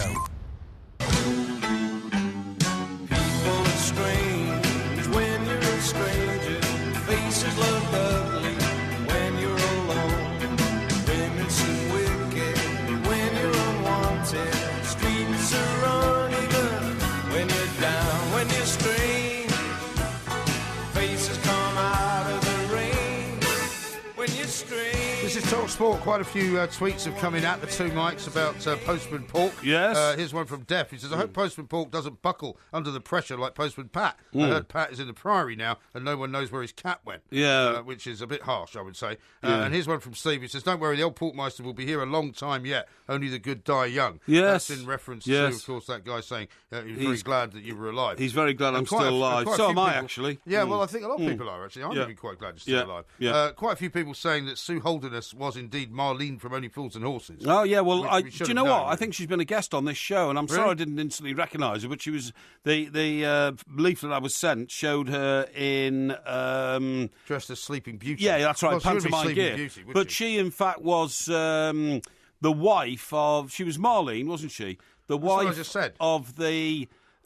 sort of crooked car dealer in Only Fools and Horses, who then had to flee London because a bunch of gangsters were after him, and that led to the offshoot. The guy with the black hair. The guy with the black hair, and that led to the offshoot series called... is that Royce or somebody? The Green Grass of Home. Yeah. Boise? Boise. That's it, Boise. Boise had to flee because there was a hit out on him, and he went to Shropshire and to a remote farm, and yes, she was the wife. She was very good indeed. A couple related to your educational scenario. Robert says, Porky, could you tell the listeners what qualification you received, please, from Nottingham Polytechnic? He's listening in Adelaide. Well, I studied to the extent that I needed the information as much as I wanted it. I studied for a couple of years urban estate management, actually. And urban estate management was all about the ability to, to organise property, really, handle property. To handle property? Yeah. I thought it was some kind of surveying course. Well, there was a surveying course in it. There were 5 disciplines. The old theodolite. No, theodolite. Theodolite, yes. sorry. There were 5 disciplines. And did you not set the theodolite up and then go to the pub? Yes, I did. I used to plant it in the ground on the other side of the hill. Yeah. So that and weren't you supposed to measure something? Yes. But I never bothered with that because the tutor who's on the other side of the hill would see my pole, and what we did is we employed a kid locally to shake the pole about every 3 or 4 minutes. Well, to make it look like you were moving it. Yeah, that's right. Yeah, we were in the pub across the road. Yeah. And it's a familiar pattern. This, yes, the 5 disciplines were land surveying. Something to do with maths and valuation tables. So there were 5 main points. Yeah. You can only remember one of them. No, building. There was a building. I know how to build a house. You keep saying Due to my course. I know what a rolled steel joint is. I would not want you building my house. I know what a rolled steel joint is. What is it? Well, that goes over a door to keep the bricks from falling on your head when you open the door. No, it's a rolled steel joint. Because I only know that from watching the episode of Fawlty Towers. No, RSJ, rolled steel joint. Yeah, it's an RSJ. It's a lintel, isn't it the same thing? No, it's not. What's a lintel, then? A lintel? Yeah. A lintel's made of aluminium. It's not a rolled steel joint. Sure?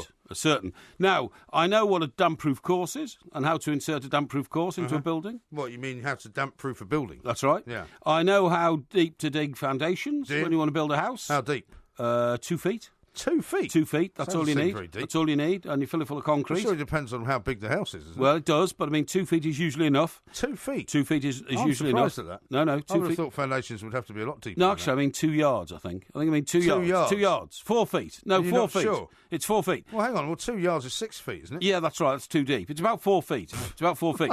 And by the way, I learnt this trick. Definitely not going to have you anywhere near building. No, I learnt this trick that if... Can you bricklay as well, then? Yes, I could. Bricklay. You learn how to do that? I could. I bet you can't do that. Here, let me tell you this. If you find that the concrete you've put in your foundations is a bit too sort of gooey, a bit too sort of wet. A bit too watery, yeah. Yeah, that's right. Yeah, add more sand. No, what you do is you throw all the scaffolding poles in, and that toughens it up. That's what you do. Well, you're not going to get many scaffolding poles in 4 feet of concrete, are you? Yeah, you would, because they're quite long, yeah. That's exactly why you wouldn't get many in.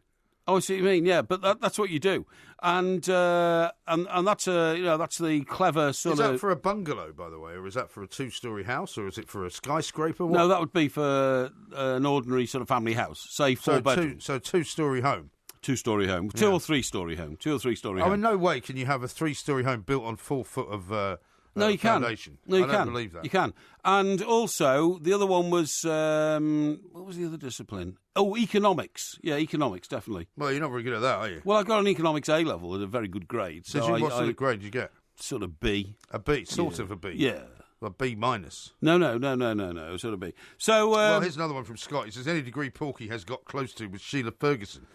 Well, Sheila I thought you were Ferguson? going to go and see her in that panto, by the way. I never got round to it, Why unfortunately. not? Well, just got busy. Just got busy over the Christmas period. Scott says this, an RSJ is a roll steel joist, not a joint. Oh, yeah, that's right. That's what I meant. That's what I meant. Yeah, Dev says a roll steel joint is what Superman smokes. yeah, that could be right, yeah. You're absolutely right. You're absolutely right. Thanks for pointing that one out. Yeah. I must admit, you haven't filled me with absolute and utter confidence given your description of what you learned. Don't worry about it. Don't worry.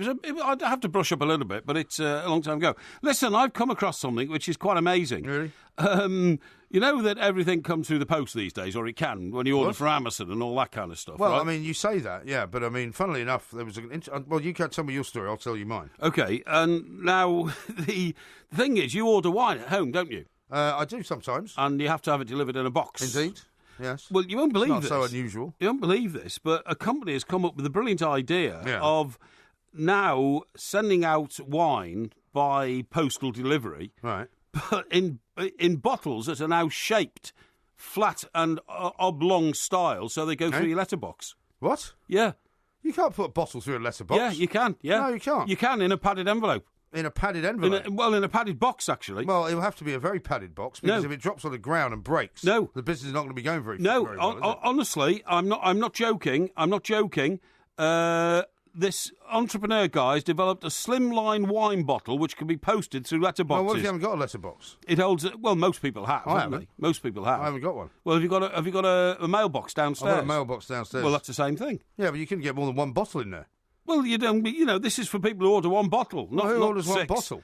I order 12. Look, just listen. I order 12 at a time. Just listen. A slimline wine bottle which can be posted through letterboxes. It holds the same amount as a 750 millilitre bottle, but has been flattened and made longer, so it fits through a standard. That's the ridiculous thing I've ever heard. No, it fits through a standard slot in the front door of post box.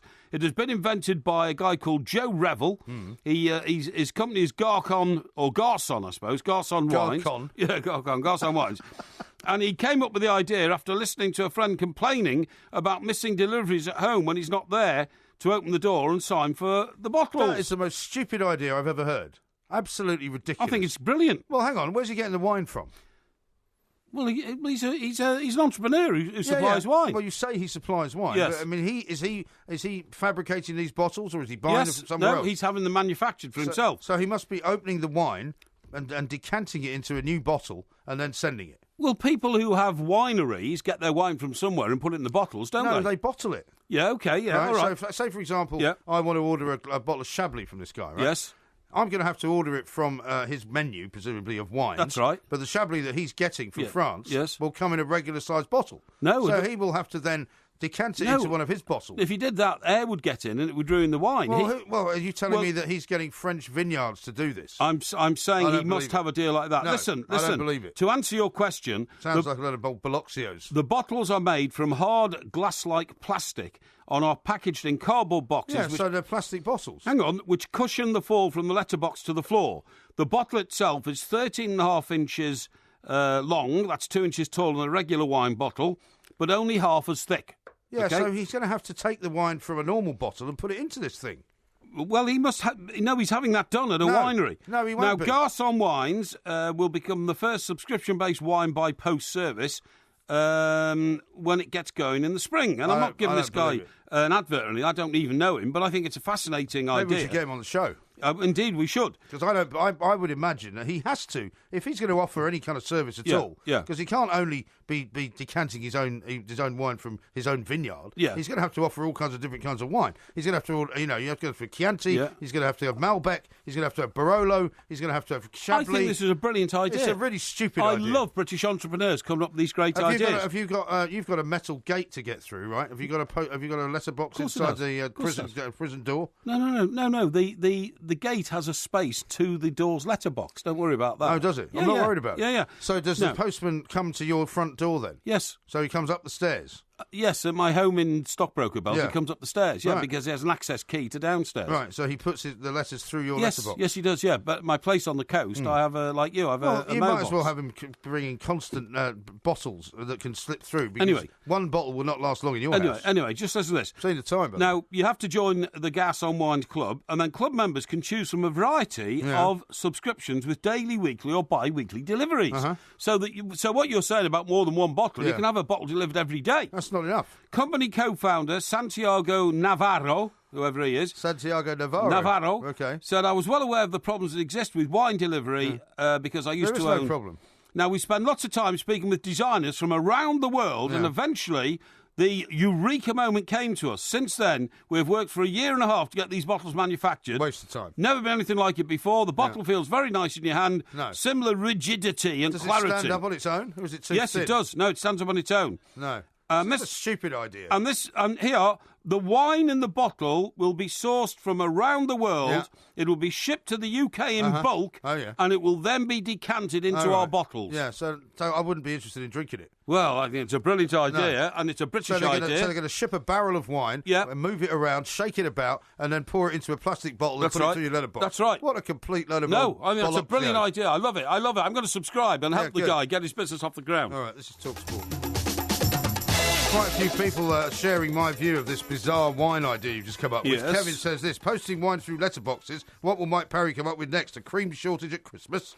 There was no cream shortage. There were plenty of pictures of shelves in supermarkets around at Christmas showing, shortages. So, that one... They run out of things in supermarkets on a regular basis, and then they wait a couple of minutes and they refill them, which is exactly what happened. Look, I like an efficient business, and if a supermarket's running down on cream, you'd restock the shelf, OK? That's what I would do if I was running a supermarket, But if you were taking pictures of what was supposed to be a scare story, you'd wait until the shelves were nearly empty and then take a picture and say, oh, look, the shelves are nearly empty. Yeah. When, in fact, 5 minutes later, they were probably restocked. I don't do scare stories. Yes, you do. You do nothing but scare stories, right? You said there'd be a shortage of sprouts. You said there'd be a shortage of cream. You said there'd be a shortage of cheese. You said there'd be a shortage of chocolate. And you said there'd be a world shortage of peanuts. All of those. Ferrero Rochers. All of those, once alerted... did not come true. Once alerted, averted. Yes, well, that's my mantra. That. See, that's a typical alert to avert. That is a typical, attitude of what I can't use the word I want to use.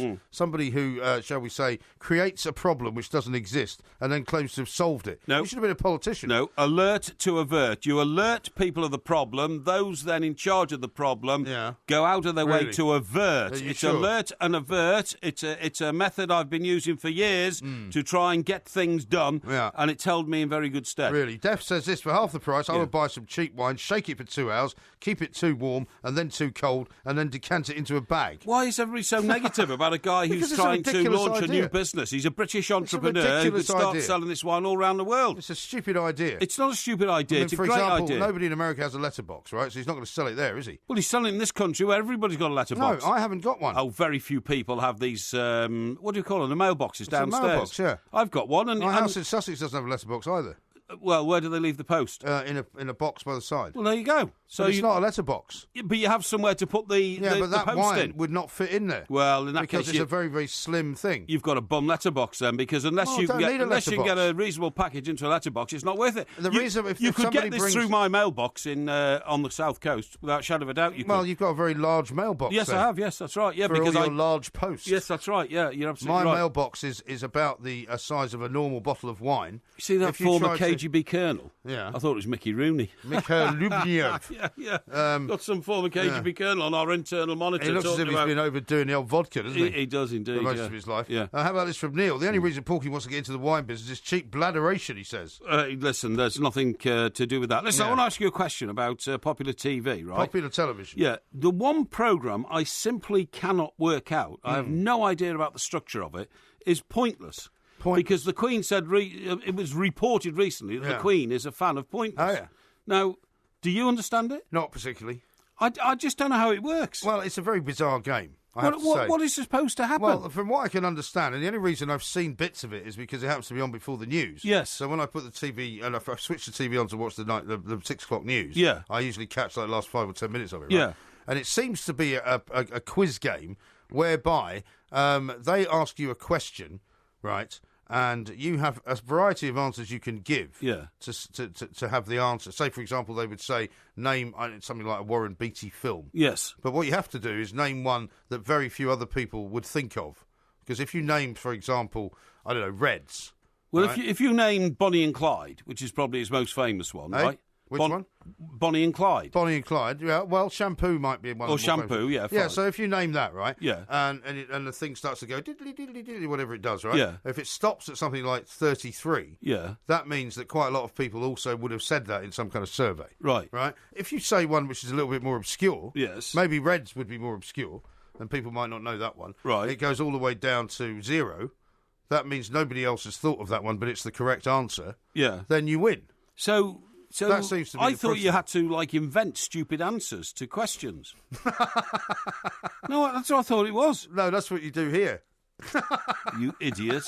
And I thought the idea was that you were trying to fool an independent panel of judges into thinking, oh yeah, that's right. It's not a bluffing game. Have you ever seen Family Fortunes in America? Well, hang on. What was that one that Anne-Marie used to watch all day? I don't know. Where instead of giving the question, he gave the answer. They gave you the answer. Jeopardy. Yeah. They gave you the answer, and you had to construct the question to the answer. Well, Family Fortunes is the one where they ask you to name something, right? Right. And you have to name it. Yeah. And then the survey says either, lots of people agree with you or it's wrong. Yes. Right? And all that. Yes. Okay? They did a version of that here as well. Pointless is kind of the opposite of that. See, so I'm looking now at somebody's trying to explain it to me and saying, "Well, I'll just explain it to you." All right. Well, listen. Does this make sense then? Here's a typical pointless question, right? Yeah, okay. Name any Grand National winning horse with a one-word name. Right. Sorry. Name any horse with a one-word name who has won the Aintree Grand National since 1945. Yeah. Up to including the 2012 race. Okay. Right. So if you said one that was after 2012, then that would be wrong. Yeah. So you wouldn't get any points, Yeah. right? If you name one that lots of other people name, when the thing starts to drip down, it will stop quite high. Right. Because that will be quite a high percentage of people. So you've got to think of one that's obscure. You've got to think of one that's obscure. So, for example, was Arkle one of the Grand National winners? I think so, yeah. So if Arkle was one of the ones that lots of people would have thought of, that might not be very good. Okay. Right? And you could still be in the game, but if somebody else says in their category something more obscure, then the needle comes all the way down to the bottom. Yes. And they get more money. Right. It seems to me to be an awful lot of hard work for not very much money. Well, because all they ever win at the end of the game is about £1,000. Yes. Isn't it? Or 2 or something? I don't know. I just, I must be a thickhead because I simply... simply... There's no doubt about that. The guys who constructed this game are those two chaps, very affable and personable, Alexander Armstrong. Yes, who's an impressionist, and Richard Osman. Yeah. Right? Alexander Armstrong's a comedian, isn't he? Yeah, he comes in and talks to me and Jacobs quite a lot, Richard Osman. Does he? Okay. He's kind of the stato of the game, if you like. Oh, is he? He's the guy that kind of comes out with all the interesting information. Is he the guy with the big glasses? That's him. The big tall guy, quite 6'7". Quite a big head. Yeah. Now they're both Cambridge graduates, so they're clearly very clever men. Well, I suppose you might say that. But they've put this game together. It's just too clever. Yeah, but they for won't me. have put it together. They did. It was they pitched it. Was it? They apparently the story is that they devised it and they were going to make a living out of inventing these games. But when they went and pitched it apparently to TV bosses, they quite liked the combination of the way they did it and said, "Well, why don't you do it?" It's very successful. I mean, it certainly works. Yeah. And they do a celebrity version of it now. But I mean, I have to say, I did watch it for a while, and I have sympathy with you because you have to watch it. Even though I only watch literally, I've never watched the whole show. Yes. If you watch it more and more, like you watch it maybe 3 or 4 times, you'll get the hang of it. I'm not sure I ever will. Although maybe I haven't got the hang of it. I'm sure somebody will tell me. What about this one here? Name any of the 10 UK cities with the letter Y in their name. Hey? Name any of the 10 UK cities with the letter Y in the name. Obviously, we are not counting the word city as part of the name. Okay. So, for instance, immediately I'd say York. Okay. But you're telling me 98% of people would say York. Well, they might do. I can't think of another city with a Y in it. Whitby? Whitby's not a city. It's a town, is it? It's not a city. Oh, I see. So it's got to be a city. It would have to be a city. I mean, I can't think of any one. of the 10 UK cities with the letter Y in the name. Well, I mean, Birmingham, Liverpool, Manchester, Hull, City of Culture. City of Culture. Bristol. Who are you? Who are you? Glasgow, Edinburgh. There's no cities with Y. London. Well, there's 10 apparently. Reading. There are 10 UK cities with the name Y. Well, apart from York, I can't think of any. Ely. That's not a city. It is. It's got a cathedral. Well, in Cambridge. Yeah. Ely, isn't it? Ely, but it's spelled E-L-Y, isn't it? I'm hearing Salisbury from the other side of the Salisbury, that's got a cathedral, so you've got to think of cathedrals now. Cathedral cities. Ely, Salisbury. Yeah, Southampton. No. Exeter. No, well, they've got Y's in it, you idiot. It's got to have Truro. a Y in it. No, with a Y in it. Well, I'm giving you all the cities that don't have a Y. But it's not. Why? That's not the answer. It's got to have a Y in it. I know that. Okay? I know, that's why it's difficult. You're supposed to think of it. Is there one called Raby? Raby? Raby? Raby? Well, where you get rabies. No, you idiot. I'm sure. Think of Kent. Kent, the Archbishop. Oh, Canterbury. Canterbury. Yeah. Hey, so we've got York, Canterbury, Ely, Salisbury Plain. We said Salisbury already. Oh, Salisbury. Said that. Yeah, okay. Shrewsbury. Shrewsbury's a city, definitely. Derry. See? Hey? Or Londonderry. Londonderry. Yeah, Londonderry. Yeah, that would be a city, definitely. Daventry. Daventry. Is that a city? No, Daventry's town. Daventry. Sure. Oh, no, it's got a cathedral. Has it? Yeah, it has, yeah. There's a lot of cathedrals then. So you see, it's making a bit more sense now, but still it's a very... I think you should start watching it. Very weird. I think you should start watching it. How about this from Simon? Yeah. He says, maybe us milkmen can start posting the milk through the letterboxes too. How about that, Porky? Well, that's not a bad idea. It's not a bad idea if you put it in the same No, you don't oblong... need a plastic bottle. All you've got to do is get one of those milk cartons and flatten it. What a complete idiot you are. Actually, funny enough, we've got milk cartons in the TalkSport fridge here of a size able to go through a letterbox, haven't we? No, you'd have to flatten them. No, we have. They're not square. They are square. They're not. Yes, they are. We've got new ones which are flat. I haven't seen them. I'm going to take a picture of one. Well, go and bring one in. Okay, I'll go and get one. Bring it in. Go and get one. I will. All right, go and get some milk. I will. This is TalkSport. Yeah. The Two Mics, simulcast across the UK on TalkSport and Talk Radio. It's a wonderful night, you gotta take it from me. It's a wonderful night, come on and break it on down. It's a wonderful night, you gotta shake it from me. It's a wonderful night, come on and break it on down. It's a wonderful TalkSport, night. we are the Two Mics. Porkyvision coming up very soon. It may have a slight Russian flavour to it, of course, because of all the news that's been going on at the moment. Compromat is the current word. Porky's been busy taking pictures of a milk carton while we've been having a bit of a break there. I presume you're going to be proving to me how this would possibly go through a letterbox. I think if you put that through a letterbox, it would get shredded, and all the milk would pour out of it. I'm going to prove this. Complete and utter disgusting mess. I'm going to prove this. Carpet. Right, I'm going to prove it. Because I'm going to send this out in a picture and a tweet. This is the sort of shape of the milk carton that could go through a letterbox, just like the wine bottle it's going to. Just go out and get your milk. I mean, you don't need to get your milk, put through your letterbox. How much is the avoirdupois of that? What weight is it? What weight? Yeah, well, how much milk is in there? A pint. 1 pint? Yeah. No. There's not a pint of milk in that. Maybe half a pint. Well, which is it? I think it's half a pint. Well, is it half a pint or a pint? Well, it looks about the size of half a pint, to be honest. You just said it was a pint. Hang on, I'm just going to find out. Yeah, right, here we go. I've got the measurement now. Yeah, what does it say? It is... it's 500 millilitres. Right, so it's half a litre. Half a litre, that's a pint. No, it isn't. It is. No, it's not. A litre is 1.8 pints. What? So it's about a pint. So it's less than a pint. It's about 0.9 then. Yeah, about that, pint. yeah. It's nearly a pint, though. Anyway, I'm going to put a picture out on that. By the way, How can you put a picture out without any context and without any, sort of depth of field to show how big it is? Hey? You need to put it next to something to show how thin it is. I have done that. What have you put it next to? I put it next to, our microphones and things. Well, nobody knows how big they are. Listen, this will prove it. Believe me, I've got perspective. No, absolutely you have right. to put it, you know what you should do is put it next to a cigarette packet. No, That's what you should do. No, I don't need to do that. Put this out now. Listen, before we do that, I was keeping in touch on the football scene today with Who Are You? Who Are You? Yes. Who Are You? And do you know must what? Be playing this weekend. You know what Who Are You said? What did he say? He says, you got to sign new players. You got no money. You got to take the players on loan. If I take a player on loan, he got to be something I haven't got. So, like, if I'm baking a cake... What's he baking a cake for? I don't know. If I'm baking a cake, I need something in the recipe I ain't got. And if I ain't got any sugar or bake my cake, I got to get some sugar. And if I get a lone player and he's good and he has a sugar in my cake, I put him in my cake. When's he playing, by the way? Because I can't see QPR anywhere. Oh, they're playing tonight. Yeah. Thursday. Yeah, exactly. 8 o'clock, Reading QPR. Absolutely. That's quite a big game for old Who Are You, isn't it? Of course it is. It's a very big game, and Reading are a big club, and, they will both have ambitions to get back into the big league, the Premier League.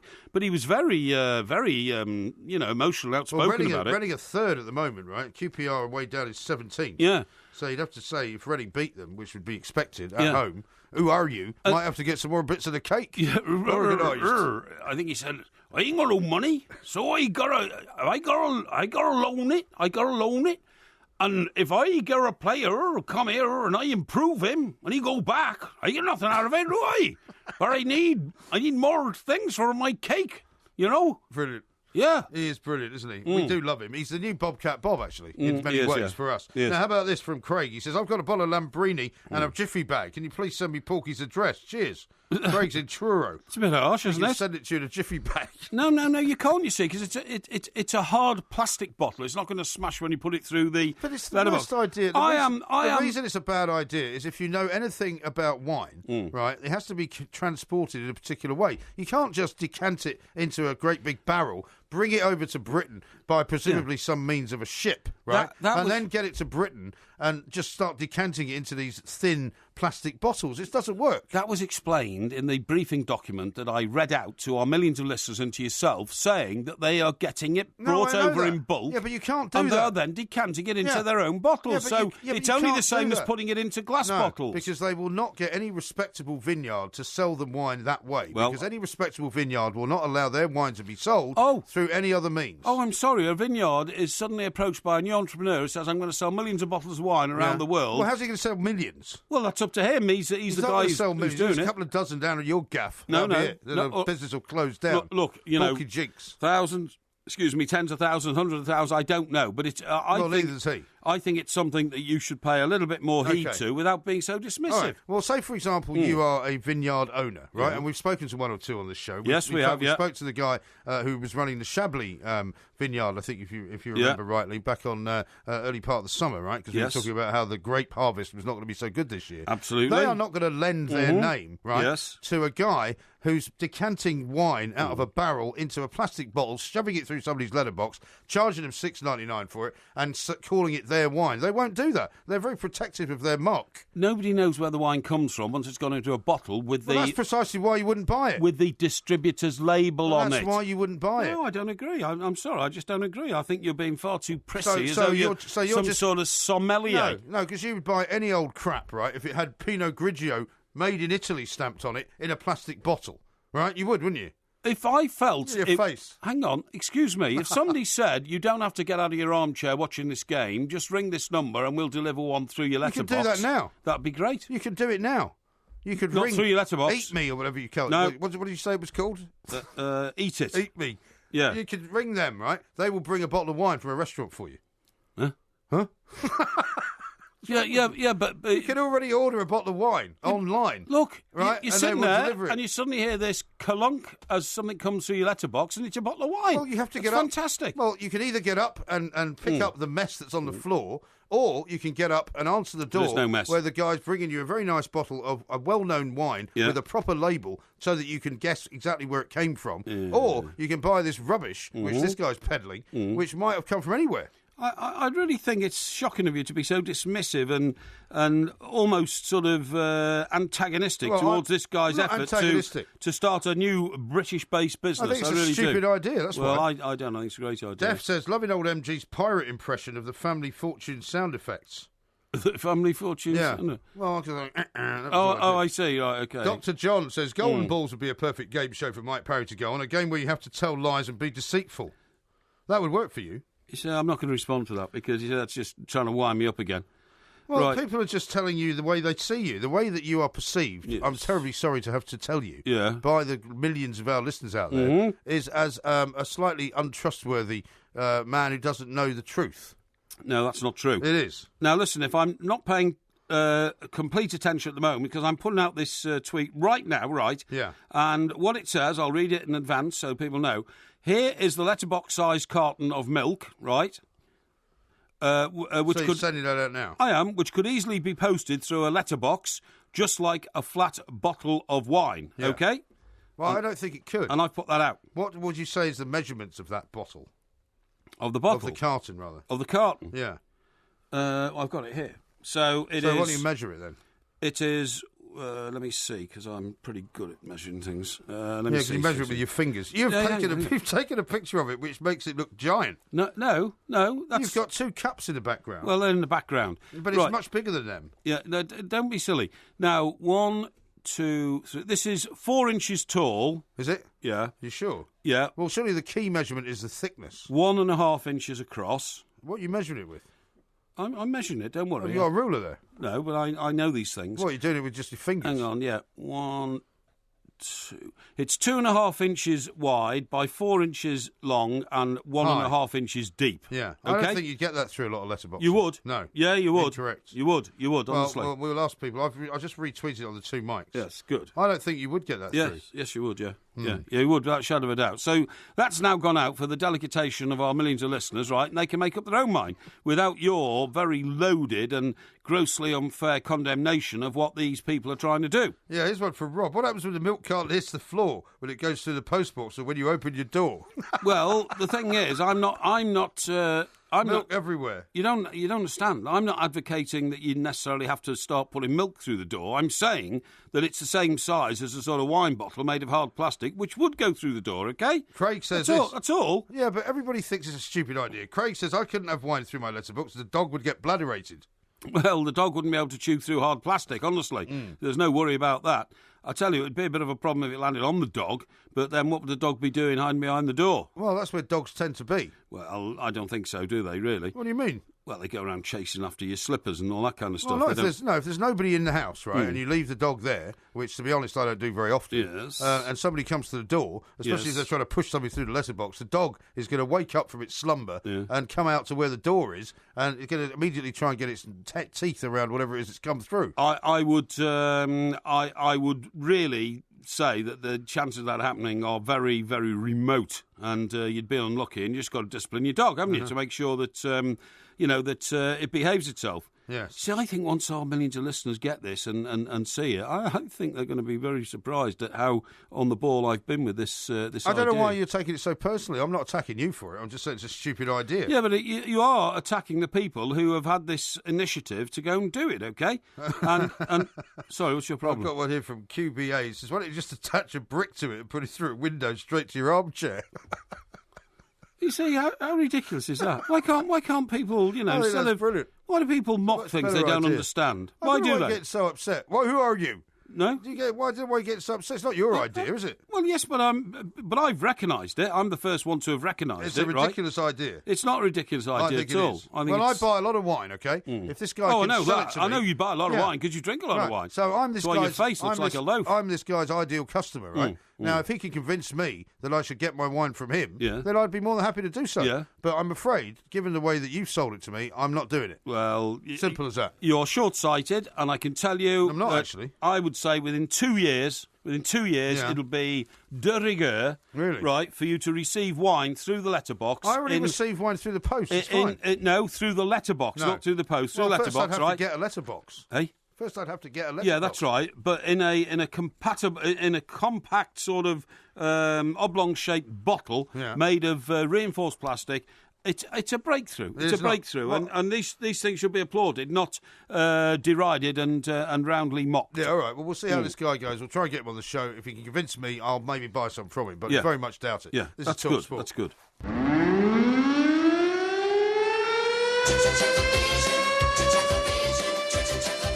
As your TV reviewer, I can reveal there are no plans for a new series. Yeah, no, but wasn't there a previous series? Oh, hang on, wait a minute. It says here there might be a new series. What's the problem?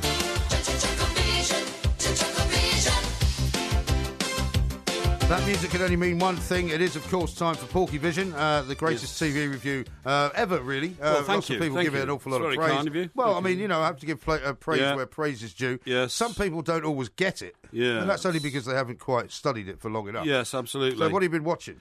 Now, there's a programme on which is quite interesting because it stars... what's the name of that actress who was married to Lenny Henry? Hey? Lenny Henry's wife. Oh, you mean Dawn French? Dawn French, right? They split up. They have, though. Yeah, they have. But they used to be married, obviously. They were. Now, I think they had quite a painful divorce, actually. Did you not talk about it? To be honest, I don't know about that, and I'm not getting into that. That's private and personal to Dawn French. Okay. Now then, why this is interesting is because it's based down in Cornwall. Now, so many programmes these days seem to be based down in Cornwall. Is this the one about all the infidelity? Ah, right. Now, we'll get into that in a minute. Yeah. So, like, Poldark, right? Yeah. Cornwall. Who are you? Who are you? Right? I've only got a horse. Is there a horse in this one? No. Same horse? No horses, no. And that involves loads of Rogerising, doesn't it, eh? What, Poldark? Yeah. Well, I never watched it because it seemed to me to involve loads of horse riding and people standing around in dark rooms not doing very much. No. Poldark goes off one night and Rogerises the woman that he should have married but didn't, and that causes all the problems. Oh, okay. Now, also... Is there a new series of that coming, by the way? I think there will be. Right. Now, this one is called Delicious. Yes. Okay? And I've seen trailers for it. Hey? I've seen trailers for it. Yeah, that's right, yeah. Now, it stars Dawn French, but it also stars a bloke whose face is familiar to me as an actor. Yeah. But it's no good me telling you who he is, because he's already dead. And that's... What you mean in the show? In the show. Well, how many episodes it had? 2. Right. And that is part of the plot. Because what happens is, amazingly, right, the guy who's dead, the actor who's dead... who actually was last in something like Dr. Foster. Right. That was in Cornwall as well, wasn't it? Devon. Dr. Foster? Yeah, wasn't that the one... no, that was in the home counties. Was it? In the home counties, definitely. You sure? Yeah, certainly. It was in Hertfordshire or somewhere like that. Was it? Okay. Yeah. So he was one of the characters in that, right? So I can't remember his name, but you'll recognise his face. Okay. He's a character actor face. Right. And what happens is, he used to be married to Dawn French. Not in real life? No. In Delicious, in the show. Right. But she was, in those days, like, heavy, if you see what I mean. Well, when they were married? When they were married. She lost a lot of weight, actually, I think. Right, well, this is the part of the plot. Right. Now, he then leaves her. What, because she's too fat? No, that's unfair to say that. Sorry. It's because as he's got a successful business. Right. He's a chef and the owner of a hotel and restaurant, okay? So they're doing quite well. Okay. Live in a nice big house, prosperous and all that. Yeah. But he's run off with a much younger lady. See, it tends to happen, that. So Dawn French divorces him. Right. And takes a bit of his wealth and starts her own business. Yes. And then he marries the lady he's run off with, who is a very attractive, younger. blonde. Yes. Right? Right. Now, here comes a twist in the plot. Okay. He then decides... Is this in the first episode, then? It's in the first episode. Right. So you might not want to give it away, then. Oh, no, I've seen the second episode as well. Don't worry about that. Well, yeah, but people might not have seen the first one. Hey? People might not have seen the first one yet. Well, that's their problem, not mine. Okay. So, anyway, what happens is, after he's married the young floozy with the blonde hair... That's a very harsh word. Very harsh, but appropriate in Some people fall in love. In these circumstances. He then decides, actually, he really loved his first wife more. Oh, dear. And she's lost a lot of weight. Right. So now he loves her because she's lost a lot of weight. Well, I'm not sure. But anyway, so the new floozy wife is suspicious that her husband, who is a bit of a lad, by the way, you suspect there's been more than one, horizontal scenario. Yeah, one episode of horizontal refreshments, or Rogerisation, as we call it. Yeah. You suspect there's been more than one. Yeah. So anyway, she starts then trying to track down who he's having an affair with. Right. Right? What, the new wife? The new wife. Yeah. New wife suspects he's having an affair with somebody. Okay. She goes to old wife, because they become friends, and confides in her. Yeah. I think he's run off and is doing with me what he did with you. Right. I.e., I think Well, that could happen as well. Well, remember it happened to that colleague of ours at the Express, Heather. What? She suspected... Give the names away. Oh, it doesn't matter. She's still around, Everybody knows. No, they don't know. She suspected her husband... She still works for the Daily Mail. Well, that's a good newspaper. She does a good job. Okay, we'll forget that. We won't say anything there. So anyway, so she goes and confides in Dawn French as they're walking around the Cornish countryside. Yeah. I think he's off with somebody else. I think he's doing to me what he did to you. Right. And of course, she innocently says, "Oh, that's terrible. Don't put up with it." But then, when she gets on his trail to find out who he's Rogerising, the young one. This is the young one. He finds out he's Rogerising his first wife, who he's divorced. Blimey. Who's Dawn French. Right. And she actually... But Dawn French didn't come across as far as that was concerned. No, she kept stum. She kept stum. Right. So she then... Well, it's the ultimate revenge, isn't it? Ultimate revenge. But then she accuses husband of, how can you possibly run off with a woman who's 20 years older than me and 4 dress sizes bigger? Yeah, see? Because although Dawn French has lost a bit of weight, she's still gargantuan. No, that's very unfair. She looks very trim in this, but she's still a lot heavier than the floozy. young thing, Yeah, well, it's not all about just physical attraction, is it? Anyway, there's a terrific twist to the plot now. Well, presumably somebody kills him. No, he dies of a heart attack. Dies of a heart attack. Yeah. That's right. Yeah. While he's in the act of coitus. Well, no, I think it's sort of post-coitus, if you see what I mean. It's one of those wake-up, darling moments when he doesn't wake up. Get off me. So he's actually Rogerised himself to death by trying to keep up with both of these women in his life. Presumably with Dawn French, then. With Dawn French. Or is he still having horizontal refreshment with her? Oh, he's still having horizontal refreshment with both. With both of them? Oh, yeah, to keep it up, if you see what I mean. It's a family show. Shocking. So that's the end of him, then. It's the end of him. He's gone. So they both stand around in dark glasses at the funeral. Well, this is the point, you see. This is the point. What happens is... Who's in charge of the funeral? Eh? Who's in charge of the funeral? Who's in charge of the funeral? And who's in charge of the food at the funeral? Because they're all in the chef and... Well, I wouldn't put Dawn French in charge of it. No, I wouldn't, in case she poisoned something. But everybody, they're all involved in the chef and catering, hotel and restaurant business, okay? Yeah. And at the same time, there's a couple of disturbed children about. Hey? Couple of disturbed children. Well, whose children? They're the children of the chef who's died, the guy who's died. Oh, he's a chef? He's a chef. I've told you, he's a chef, restaurateur and hotelier. So he owns the hotel? He owns the hotel. Right, okay. But he's now dead. But has he kept the hotel when he got divorced? He's kept half of it, you see. Right. Because he had to give half away. What, so him and Dawn French were running it together? Well, she had an ownership in it. See, that never works. Well, it doesn't work, does it? Anyway, so now you've got this, who's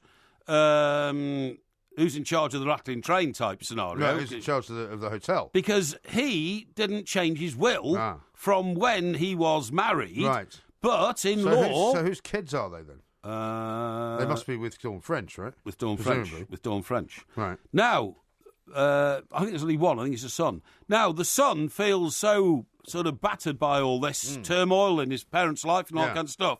Is he like a teenager or something? I would say he's about 16. Okay. And he goes off with his girlfriend, who's a very pretty young lady. Okay. And, again, this is a family show, so I don't want to get into it deeply. But they go to a field to try and consummate their relationship. Okay? Yeah. Because he's grief-stricken. Is he?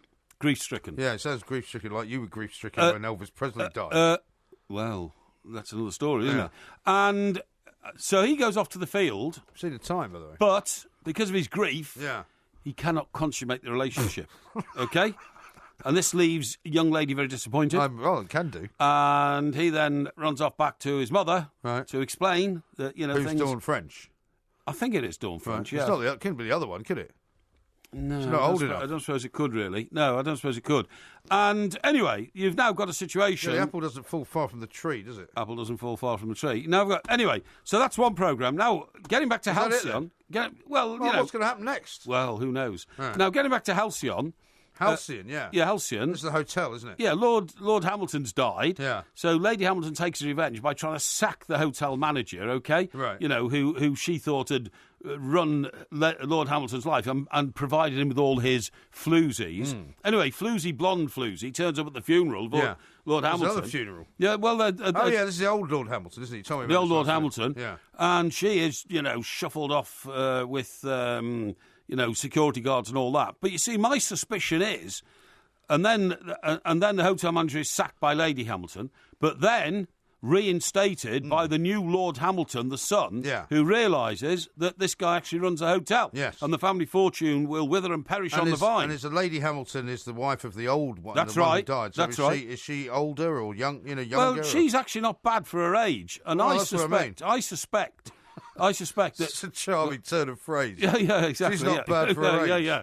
And I suspect that what's going to happen is, I think the hotel manager, who is the arch enemy of Lady Hamilton, as Sir Monmont. All right. But Lady Hamilton, of course, is now left in this abyss, of no husband, this hotel. And her son is now running it. Well, her son is also a wing commander or wing squadron leader. Wingco squadron leader in a battalion. Right. No, it's not battalion. Wouldn't it be the Air Force? Spitfires. Yeah. He's in charge of a load of Spitfires. And I suspect he's going to get blown out the sky by the Jerry. Right. Which means that the Lady Hamilton will be even more problems because she's got nobody around her now. Well, does he not have a brother? Yes, but he's a drunken bum. I see. He doesn't do much except fall around, drunk. So my prediction is that the hotel manager will end up Rogerising Lady Hamilton. That's my prediction. And who's not bad looking for... What sort of age is she, then? Early 50s. Mid-50s. Probably mid-50s. Mid-50s. Well, 50 is a new 40, Yeah, but the hotel manager is about 50 as well. I would say the hotel manager is a few years younger than Lady Hamilton. So your sort of area, really? That's an irrelevant and idiotic comment to make during a TV review, because it's nothing to do with me, okay? Right, okay. So I suspect that those sort of things are going to happen. Okay. Right? All right. I'll keep your eyes peeled. So I'm looking forward. Now, other programmes... Right. Other Taboo. Programmes, Have you seen Taboo? We haven't got any time left now. Taboo? No, I haven't seen Taboo. Okay. Well, that's the big show everybody's talking about. Maybe next week. And Sherlock. We need to talk about Sherlock. We need to talk about Sherlock. But I haven't watched it yet, so I can't talk about it. Why don't you hold that one until next week? That's a good idea. Sounds good. That was Porky Vision. Yeah. More same time next week. Indeed. The Two Mics. Simulcast across the UK on Talk Sport and Talk Radio. The day you and I are not the same. You say you like the sun, I like the rain. So before we go, do it all again. You better catch your own train. George says this. Wow, look, milk just like at the supermarket, but delivered to your door. Why has no one ever thought of that before? Well, exactly. Well, they have, obviously, haven't they? Because we used to have milkmen. Yeah, but they used to deliver it to your step. In fact, that was the Prince of Darkness's favourite quote, wasn't it? He said it once, and then it was kept with him for 50 years. The Prince of Darkness? Yeah, OK, big noise, name's Jimmy, Prince of Darkness. Been on more doorsteps than a milk bottle. Yes, he did used to say that. Becky says this, classic Porky Vision, Rogerisation, floozies, coitus, death by Rogerisation, surely every man's preferred way to go. Well, there you go. And Becky, of course, is a doctor, isn't she? Yes, she certainly is. So she will know all about the dangers of activity horizontally well, it's very at good a certain for you. age. Well, yeah, it's good for you, though. Well, is you it? Keep it up. Yeah, and it's only if you do it, well, infrequently that you can have a problem. Is that right? Now, we want to take you back to the lighthouse at Whitley Bay. We've seen Stumpy Dogs here. My delivery has arrived. You've got a picture of his dog lying next to a bottle of champagne. Classic dog. Yeah. Right, come on, back to Whitley Bay. I want to take you back to the lighthouse at Whitley Bay, since we've had rather a long conversation about what's been going on television. This has been going on in real life. And as I said earlier to you, when we went to do the show at the Whitley Bay Playhouse, and you had remembered the lighthouse as being quite a picturesque spot. Yes. And a place to go well, it is in the natural beauty of the northeast. It is, honestly. It is a natural beauty spot on the coast in the northeast, along with Lindisfarne and St Mary's Isle and all that kind of stuff. Well, apparently it's now become a dogging site, right? And so the story that I'm going to reveal to you now is about an NHS worker. Yes. Now, you're quite right to say that it's probably not the reason to blame the problems of A&Es up and down the country. Well, exactly. But this woman's a buyer for the Newcastle NHS Foundation Trust. Yeah. Right, name's Hayley. Good and God. When the officers approached the pair who were in a car, Hayley was seen pulling up her underwear while her partner Alan ran around the car doing up his trousers. I mean, it sounds like a scene from Benny Hill, doesn't it? Hang on. This is a family show. Do we need this amount of detail? Hang on, is this from a court case? It's from a court case. This woman... Has this court case concluded? It has concluded. My God. It's not what it looks like, she said, and pretended she was looking for gloves in the passenger footwell. Oh, yeah? Right. Why would you put your gloves in the passenger footwell? Well, maybe your hands were there. I don't know. Yeah. She's on all fours. I've got no idea. Yeah. Anyway, the guy, it turns out, is a married dad from North Yorkshire. Right. He asked the police... But not married to this lady, presumably. No. He asked the police for some discretion. Yes. She's 42. Right. And he, I think, is a little bit older than that. Yeah. I can't quite work out what his age is. Anyway, the pair were arrested and searched, and her bra was found in her handbag. In her handbag? Right? Yes. He admitted the offence and was cautioned at the police station to avoid a trial. Right. But she didn't. Right. And she's from Wallsend. Wallsend? Right. I used to live in Wallsend. She pleaded I lived not in guilty. Northumberland Street. Hang on. She pleaded not guilty to one charge of outraging public decency. Yeah. Which sounds quite a terrible charge, doesn't it? Well, yeah, but it is terrible if you're having sex in the view of other people who's peering through the window of your car. She was only having She's sex. what dogging is all about. No, but that's not what we were saying. They were caught by the police. Yes. There wasn't a crowd around the car. Yeah, but if it's described as a dogging case, the dogging I didn't say it was a dogging case. Oh, I thought you did. I No, thought I you said it didn't. was a dogging site. No, I said it was a dogging site. Yes. It's not the same thing. Oh, okay. You've got to see, this is trouble. You've got to listen to the So details. sorry, if they're having sex at a dogging site, they're not doggers then, is that what you're saying? I don't know if they're doggers. So they might be doggers. They might be. That's not the issue. So we don't know, right, we can gloss over that. Okay, right? alleged doggers. The police witnessed that. I'll try and do this as I can, can in the police voice that when I had to fill out my victim statement. Right.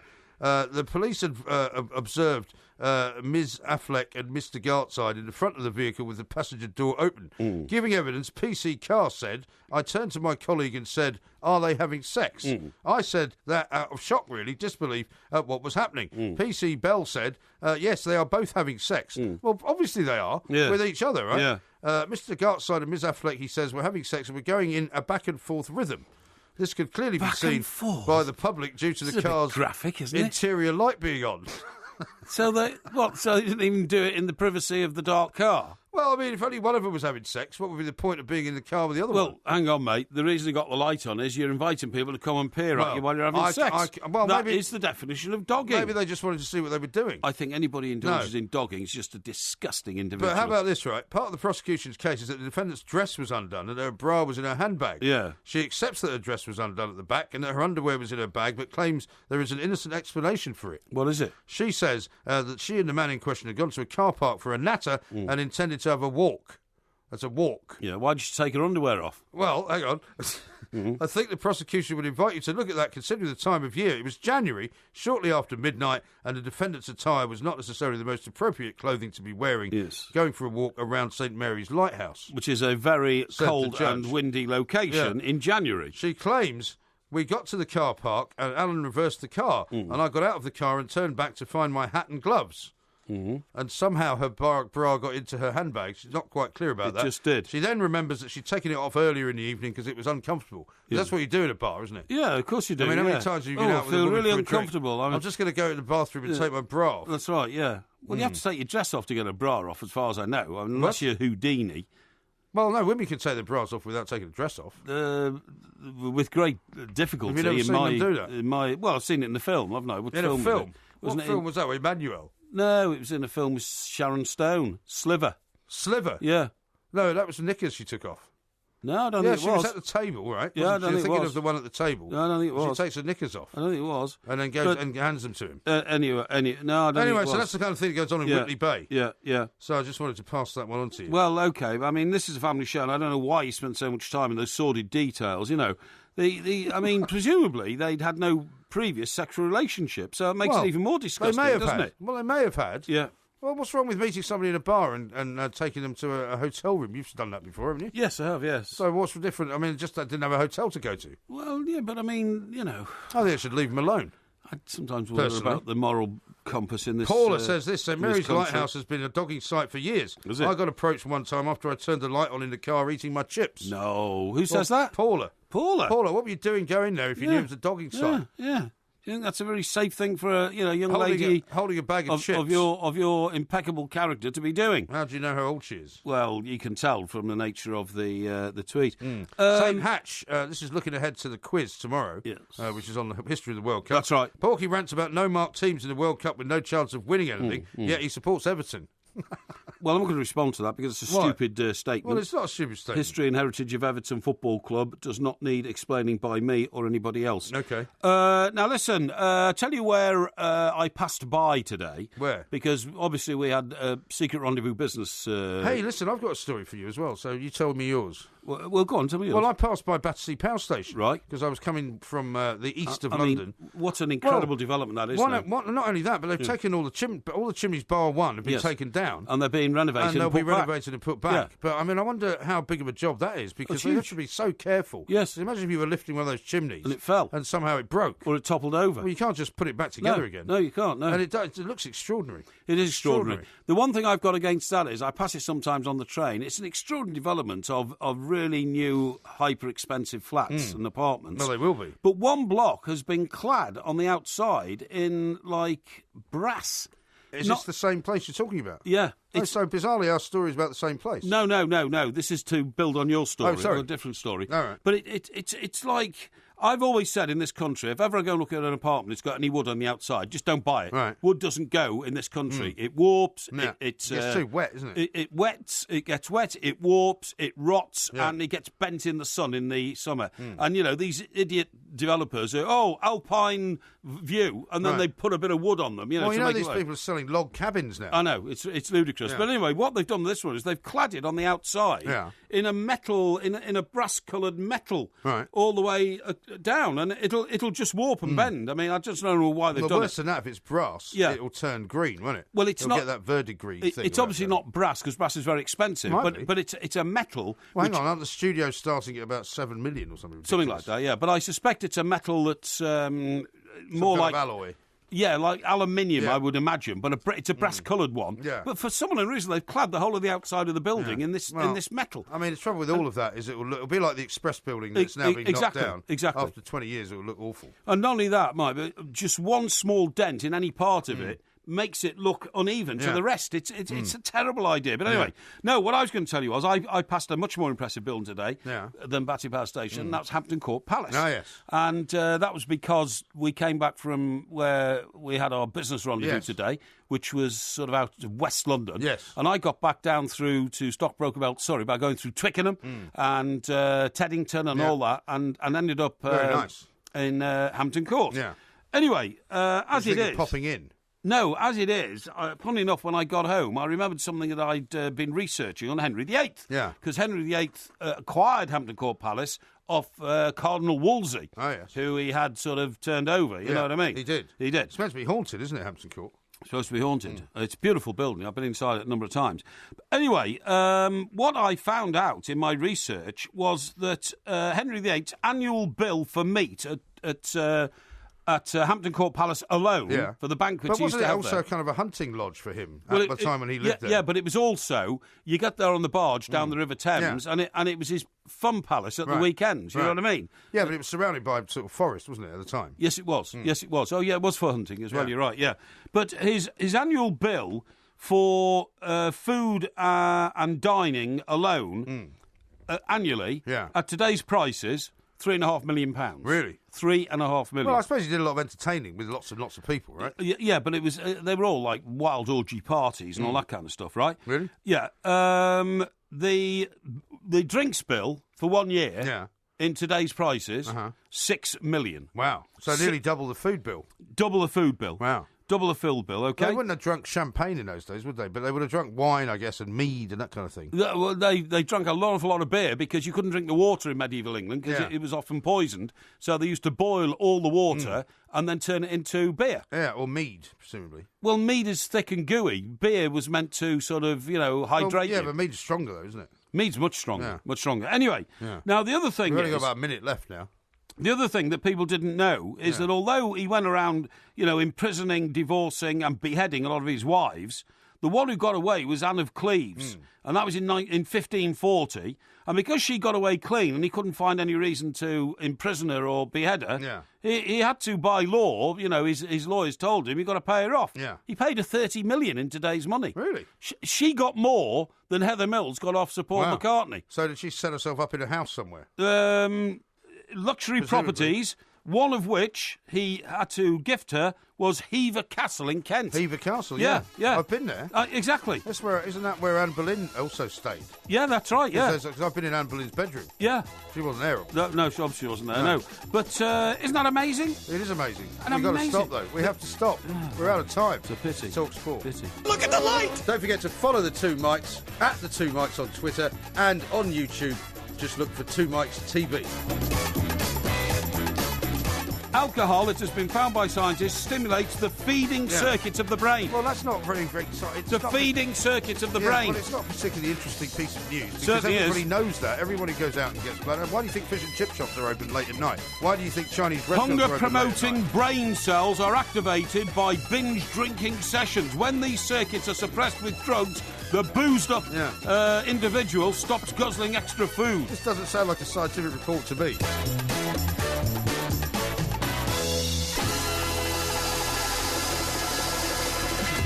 Pimps, prostitutes, recidivists, bankrupts, drug addicts and freeloaders. Well, it means you never made it to one of these parties. Exactly, You've got to come into at least one of those categories. If you love the Two Mics podcast, you'll love the live show. Weekday overnights from 1am on DAB Digital Radio and 1089 and 1053 AM and via the TalkSport app. TalkSport, your Premier League station with exclusive commentaries every weekend. What an absolute corker!